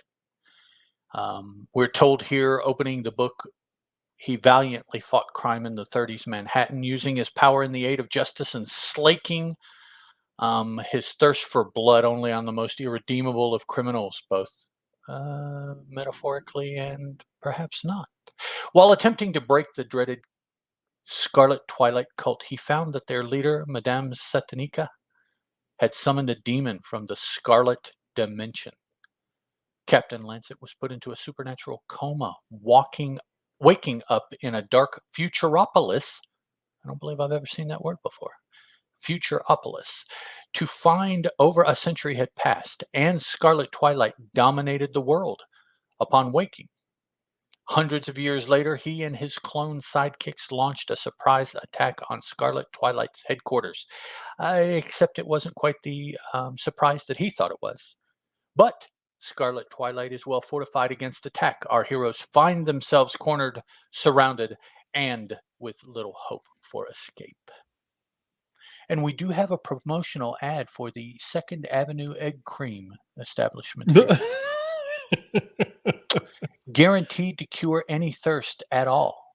Is that in comic or is that like actual like Red 5 No, ad? it's in comic Okay. because 'Cause I was like, that's uh, bizarre. yeah, Captain Lancet speaks of this place because of its Oh, okay. uh, proclivity of offering a certain tonic that he takes advantage of. Gotcha. So Lancet is kind of held at bay, but then he starts to turn the tide in he and his forces, his Howie's favor, until Setanika looses her like personal guard, is what it turns out to be. It's a group of 2, 4, 6, 7 dudes who are, shall we say, uniquely designed and qualified to go up against Captain Lancet. So she looses them. He tells the Howies to get away using this dirigible that had been used to attack him, but they had killed all the forces on the dirigible. So and for those of you that don't know, that's just a giant blimp. He tells the Howies to get away using that. He'll hold off this final sortie that the bad guys are doing.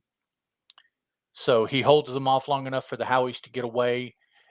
there then is the dramatic running down the aerial pier to jump at the dirigible to grab the dangling rope to get away at the Oh last yeah. moment. It's all there. It's all there.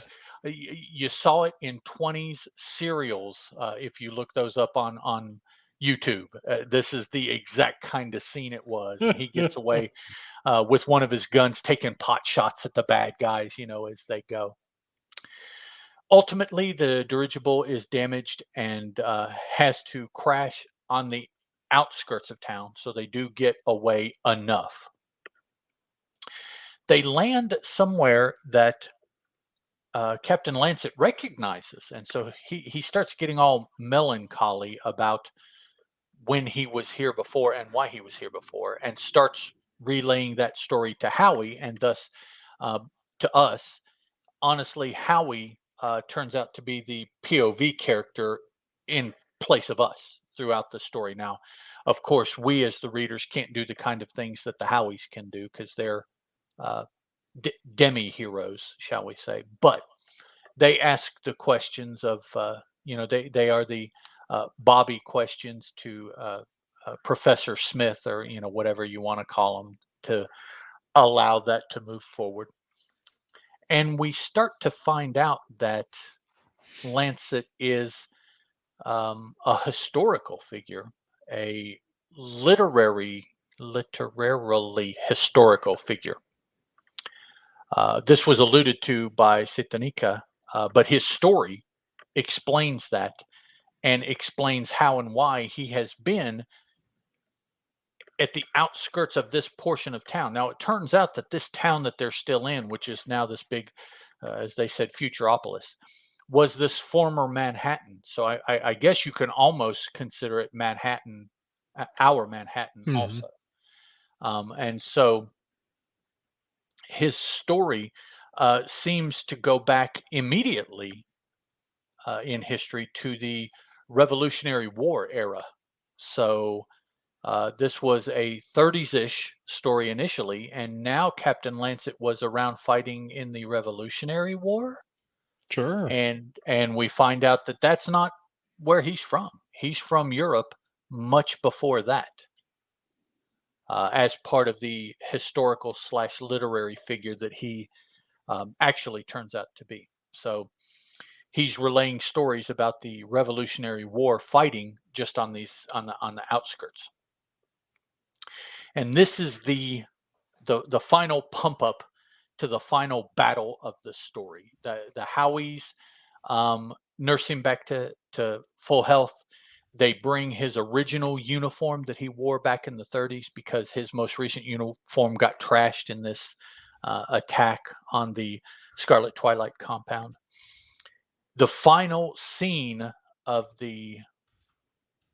this issue is him being escorted by several of his Howies. He has decided that this final attack he is going to take on by himself, because his remembering of this particular mission in the Revolutionary War was um, bayonet only. They dropped their guns, so they went guerrilla, they went stealth, they went special forces, whatever you want to call it. And so he figures that his best means is to do the same thing, only he by himself, because he is a superpowered individual. So the final scene is the Howies escorting him to his embarkation point, riding on a boat, rowing him across a river, a la the painting of George Washington crossing the Delaware. Mm. That is what they're alluding to, by the way, what Morse is alluding to by how he has drawn this. So I don't know exactly what happened after that. So I don't know if that is part of the allusion to what's going to occur in issue 4 or not. Mhm. I was a biology major in college. I was not a history major, so I do not know these things. And so that's where issue 3 was kind of a catch your breath and fill in as many of the blanks as have been left from the previous 2 issues. in the storytelling. There wasn't a whole lot of action.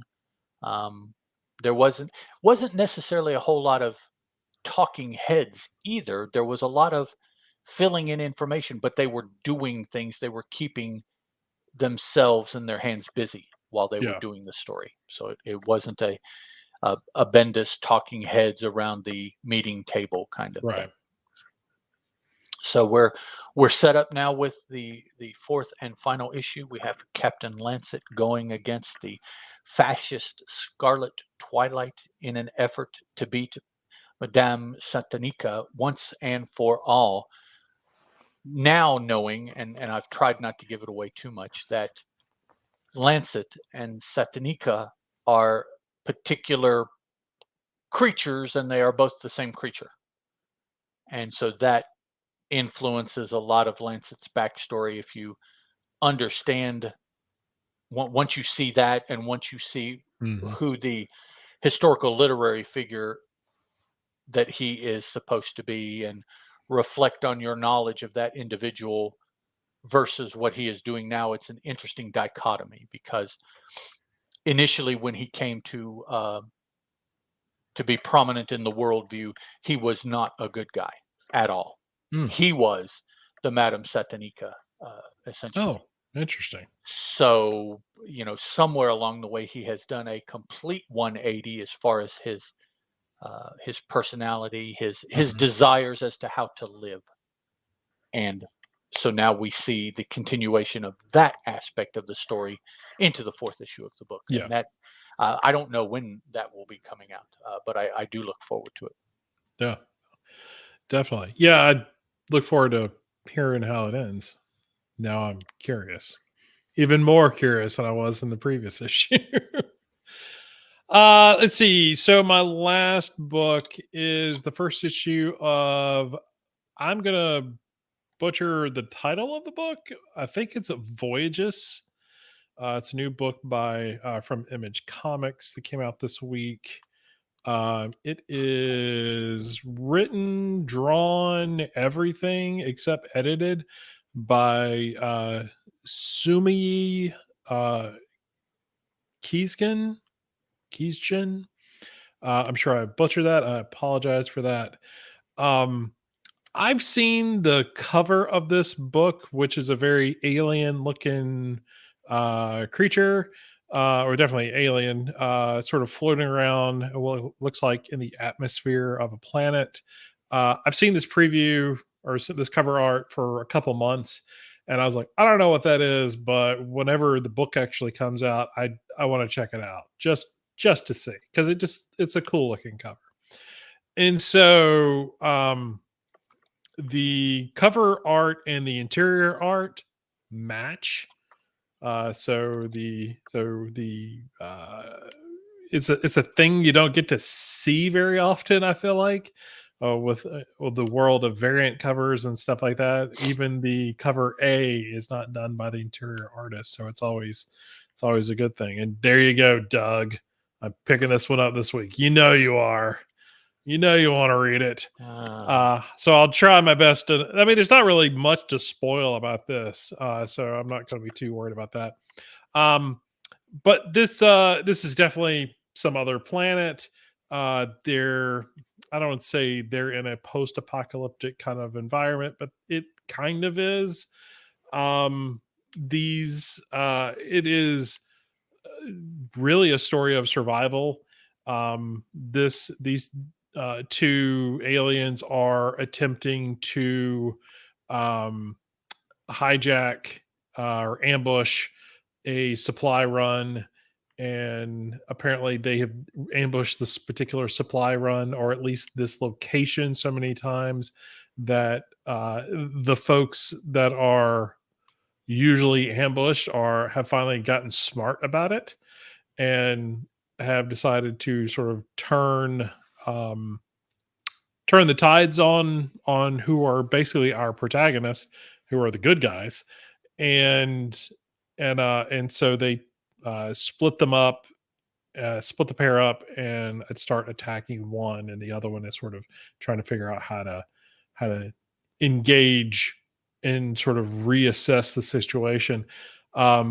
There's a lot of dialogue in this issue, but I feel like the dialogue is not overwhelming. There's a lot of one-liners, two-liners, stuff like that. It's not full paragraphs, and it's not Kevin Smith and Todd McFarlane trying to, tell a story or anything. It's definitely someone who understands the storytelling art of a comic and is either versed enough in how comics are put together as far as dialogue and script to allow the artist to tell a lot of the story through action, and there's nothing but action in the first, gosh, probably a large majority of this whole issue.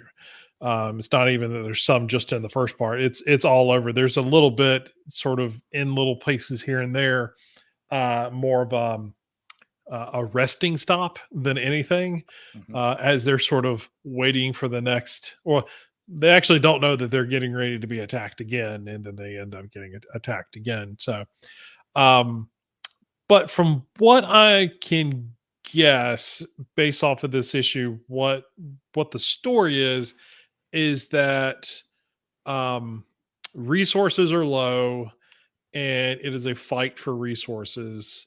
Almost a la Mad Max, Waterworld, that kind of thing. It seems like there is a lot of need for organic tech. So there's like a bomb that is like a plant. There seems to be a lot of that. The character design, the robot designs that are in this are really unique. I haven't really seen anything like this in a while. The art is, when I say cartoony, I don't mean that in like a Saturday morning cartoon kind of thing, but it is a lot of sort of open space, allowing for the coloring to do a lot of tone and definition for that. So there's not a ton of inking lines, sketch lines and shadows and stuff like that provided by the inking. It's all done through, I'm assuming, computer coloring. So it's got kind of got that. The characters have sort of not over expressionable faces, but kind of trying to put a point across of how shocked they are about something, so their eyes get a little bit bigger. But it's still sort of within a very serious moment, all this other stuff. But it's really, I've really enjoyed the whole issue. I'm trying to put it together. It's a big book too. It's like 30 plus pages. And I think the cover price is still, I say still, it's what is the cover price on this? It is $3.99. So I think it's a total of 20, probably 25 or 26 pages for the story, and then there's some ads and stuff for the next issue, and then some sketch pages and stuff like that for character designs and stuff like that, so you get a little Nice bit map. of that. I dig the map. Yeah, and it's a cool map on there too and everything, so which I appreciate. It kind of gives you a lay of the land and everything. So I mean, I enjoyed it. I mean, I didn't get a lot of what the overall story is going to be or anything like that, but we do get an interesting I will say that at the very end, there's a chase sequence that happens, and so our protagonists get up into the atmosphere of the planet to escape, and in orbit, or at least I think it's in orbit of the planet, is Voyager. And so the satellite that we sent out many years ago, with the golden plate on the back of it and everything. And so our one of our leads here notices it and notices the gold plate and is like, oh, well, that's a thing, and then passes out when she looks at it. So I don't know if she passes out because she sees it. There's something, there's no real clear cut reason. exhaustion. Who knows what it is? But she does pass out, and so she ends up. You see her sort of dreaming self on the shore of a beach. So anyway, um, so yeah, I'm kind of curious on where it goes from here. I mean, obviously, I don't know enough about what it is, but sort of like I said, that cover art that I had seen since before the solicitations came out. I was like, I'm gonna want to see what that is because I dig what the art style looks like, and I was not disappointed. I mean, in the art as well as in the story. So I'll definitely be checking out the next issue. All righty. Cool. So, have you seen the Complete Saucer Country on Kickstarter? I have not seen that. Is that new? It's relatively new, and it is supposed to have a true final chapter since they were not able to complete the Oh, story yeah, because when that they one did it kind of before. floated around to a couple of different Yes, publishers too. hardcover, Complete I'm gonna Saucer have to. Country. I did read that. I Yes, read most of it, I should say. it's active on Kickstarter now. I will have to check that out. Also, I just wanted to go just a little bit into the line of reading that I have had this week. Mhm. I started my week off by finishing the biography of Gardner Fox by Jennifer DeRoss. I then moved to reading the first two appearances of Encanto in Marvel, The Living Mummy. Okay.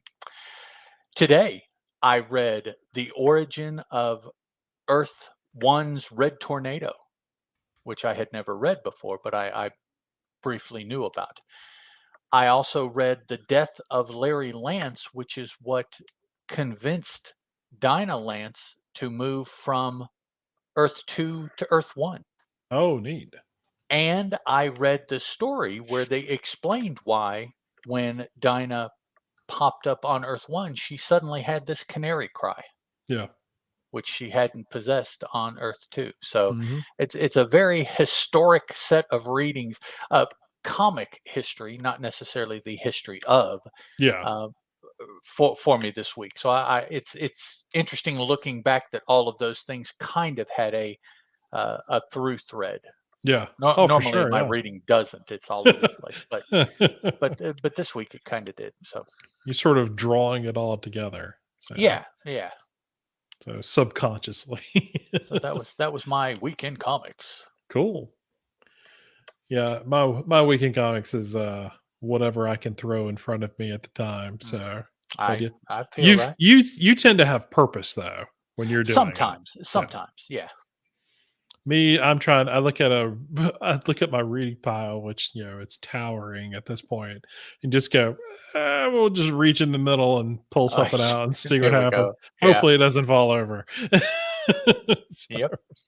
but yeah. So but it is fun though when you do find sort of that through line, unintentional of your reading and everything. I'm like, oh yeah, now it all kind of comes together. So I that's see always why nice. I pulled that out to read. Yeah, Yeah. exactly. So Yeah. it's always a nice thing. So I did pull, and you probably can't see it from the desk here, but I did pull. These are all Kickstarter. Well, above this stack of comics, but there's some Kickstarter hardcovers back here that are books that I've had for a year or two. And you still haven't That, read them?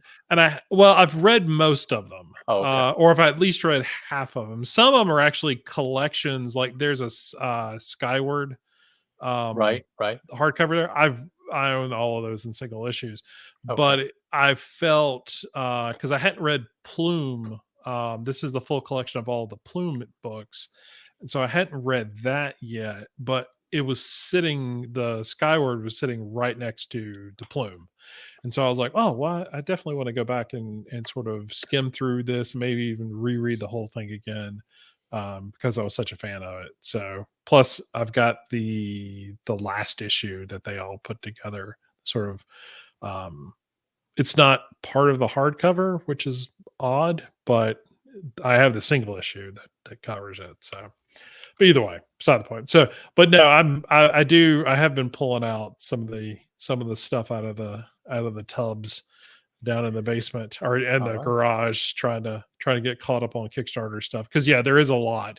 I mean, there's stuff that's sitting up here, like that whole stack of hardcovers and trades, all actually on both boxes here Right. are Kickstarter things that I've gotten in the last 2 years. Most of it I have at least skimmed through and just to kind of check it out. But probably half of them or more I've not fully read yet. So, but then again, I think two of them are Cyber or Darkness, and one of them is a Cyber Force. So I don't really need to reread those. Oh. Well, but you can flip through it and see what the additional stuff is. Oh, for sure. I've already done that. It's some good stuff. I can't Yeah. wait for more of that. Top Gal's been doing some good stuff with that. Yep. And Doug, of course, Skyward is one of my favorites too. Oh gosh, just so good. Well, there's been what? There's been 2 Witchblades and 2 Darknesses so Yep. far, and 1 Aspen from Image. Well, that's Wasn't it Aspen. the Image stuff when they were still at Image that Oh, Aspen Aspen's hardcover never was? been at Image. I thought initially that Oh well, no, Fathom. Yeah. Fathom was fa- part of Top Cow. Yeah. right, yeah, okay. That's true. I forgot about that. Yeah. Um, And then they went out on their own after that first Cyber miniseries. Force. There's what Yep. 1 Cyber Force hardcover. So yeah, all of Yeah, those there's Darkness, Witchblade, and Cyber Force. Any of them could come out next. It's been long enough that we could yeah, be due I'm for any of them. expecting a third volume of the Witchblade one Right. soon, or at least I would hope it's soon. I kind of want them to put out um another Cyber Force to kind of get it evened out with the other Okay. ones. 2, But I know 2, and then they'll I knew they put out this one because it was the 30th anniversary. right. So that was the big Well, thing might be there. the only one they do then to It may be, and if it meet that is, 30th that's a anniversary. disappointment. But it would be nice to have that whole thing collected. Oh, certainly. As big of a fan as I am of having the single issues, having having those hardcovers readily available to just Mhm. sort of pull off the shelf, it's Right. so much easier. Yeah. Um, Absolutely. but I would like to see them do, I don't know, Top Cow doesn't have the rights to do all their Tomb Raider stuff, but they did a lot of it, That would be so which would be awesome. great. Yes. I'd love to see them do David Finch's Ascension. That's from Okay. early Image days, or Way Image early. days. Yeah. Is there enough to do a hardcover of Ascension? I think there was 12 or 13 issues or something like that. And So that's I mean, it's kind of thin. close. Yeah, it's thin. But the Cyberforce stuff probably only has 15 or 16 issues in it. Right. So Now you could go the same route that like Eric Larson's doing with the upcoming Savage Savage Dragon. Dragon stuff. Mhm. He probably put 100 plus pages of bonus stuff in the first volume. Okay. I mean, it's that, and he didn't change the price, so it's still like $30, or $40 or whatever for it. For I think what he's saying is 100 plus pages more than what it was originally solicited as. Okay. So, Yeah, I think I have that on order. yeah, if you don't, I highly recommend, because it's past the FOC on that one, so that Mhm. book's got to be coming out anytime now. But I do recommend checking out your local shop. Now it is going to be those stories are going to be dated for sure. I mean, that's Oh, early well, '90s. Or yeah, it's but Image. if you've never read Savage Dragon, it would be a good chance to check it out. But Dragon's one of those things you could pick up just off the shelf, right now and get into it. So because it's a totally different character now. Right. So literally it's a different character. So but yeah, so it's trying to get caught up on the reading. That's all it is. I understand. So, all right, man. Anything else before we get out of here? No, I think I'm good. All right, come by. I'm gonna say all this stuff, whether it's true or not. You can come by comicaddiction.net and check out all the episodes that are posted there. Obviously, everything's up on our YouTube channel. We keep all the live shows there, unedited. So you get to hear random conversations at the beginning of the show about wrestling or whatever They're we were all talking all about. raw. Before all that. But on our Twitter, we'll get to that in a second. On our podcast feed, you will get to hear an edited version, which our executive editor, Stephen Orr, puts together for us. So we'll have a bunch of those episodes getting ready to be added to the feed here in the next week or so. You'll get 51, 52, and 53 for sure. We'll get him 54 as soon as I'm able to. And when he gets that edited, we get those posted. So that'll be fun. So you can check those things out. You can come by Twitter. The show is at Comic Addiction. That'll tell you when we're getting ready to go live on the shows and we post episodes and things like that. You can keep up with us there, or you can follow us individually. You can follow Ed at Teal Productions. You can follow me at Chris Parton. Easiest ways to get in touch with us, despite the fact that Twitter seems to be in a dumpster fire, apparently. I'll be there until it doesn't work anymore. Yeah, I mean, I'm not going anywhere. I have feelers elsewhere, but nothing is. I don't use them. I just have them in case. Exactly. That's kind of the way I am. So, and we'll definitely let you know either there or here if we decide, if we're throwing a lifeline somewhere else, we'll let you know. But I think everything's gonna be fine. It'll be different, but it'll be fine. Yeah. So it'll work out.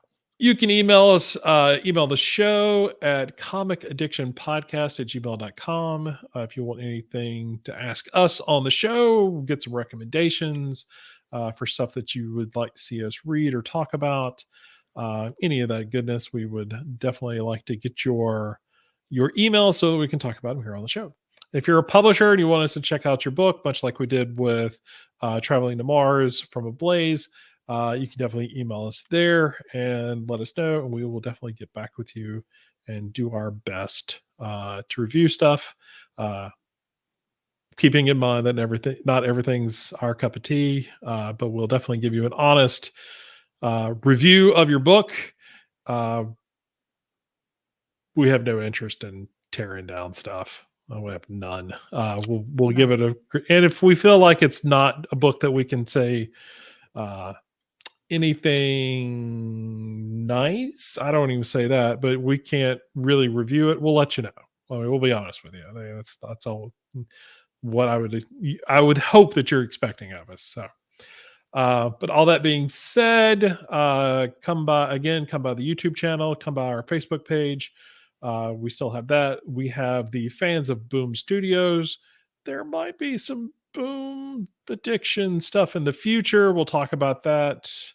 If that or when that happens, not if that happens, we know that that's going to happen. So that might be coming back here or is coming back shortly. We'll talk about that at some other point.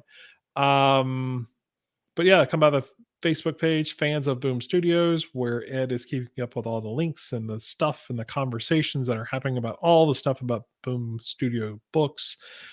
Be sure to drop a like and a comment about some of your favorite things, especially when new books get announced or collections are put together. Let us know what you think about the books, and so let's have some conversation. That'll be good to go. I think that's it. So as always, everybody, thank y'all for checking us out here on YouTube Live. If you've joined us, if you join us after the fact, thank you very much. Be sure to leave a like and a comment.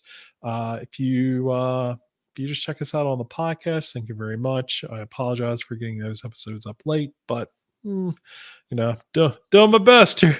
Doing my best. Well, it's probably not my best. I could probably do better. But we appreciate all of you. Ed, as always, thank you for joining me, sir. Yes, sir. And we will catch all of you next week with 155. Goodbye. Ciao. And we're done. All right, everybody in the chat, thank you very much for joining us. It is 11:30 my time, in Doug's time too. And my time. Doug. Oh, that's right. Yeah, you're right. You're not an hour ahead. No, like Steven. No. Yes. That's what I was thinking. I was thinking Steven. Yeah. No. It's like, dude, it's like super early for him. So, but yeah. So, but good time. So yeah, we will.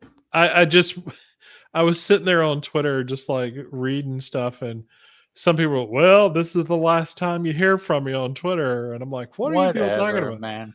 And yeah, I get it from the, like the mass exodus of employees and stuff like that. I mean, I get that that it takes a lot of people to make that machine work, and so it may or may not change. Who knows? But yeah, I mean, all things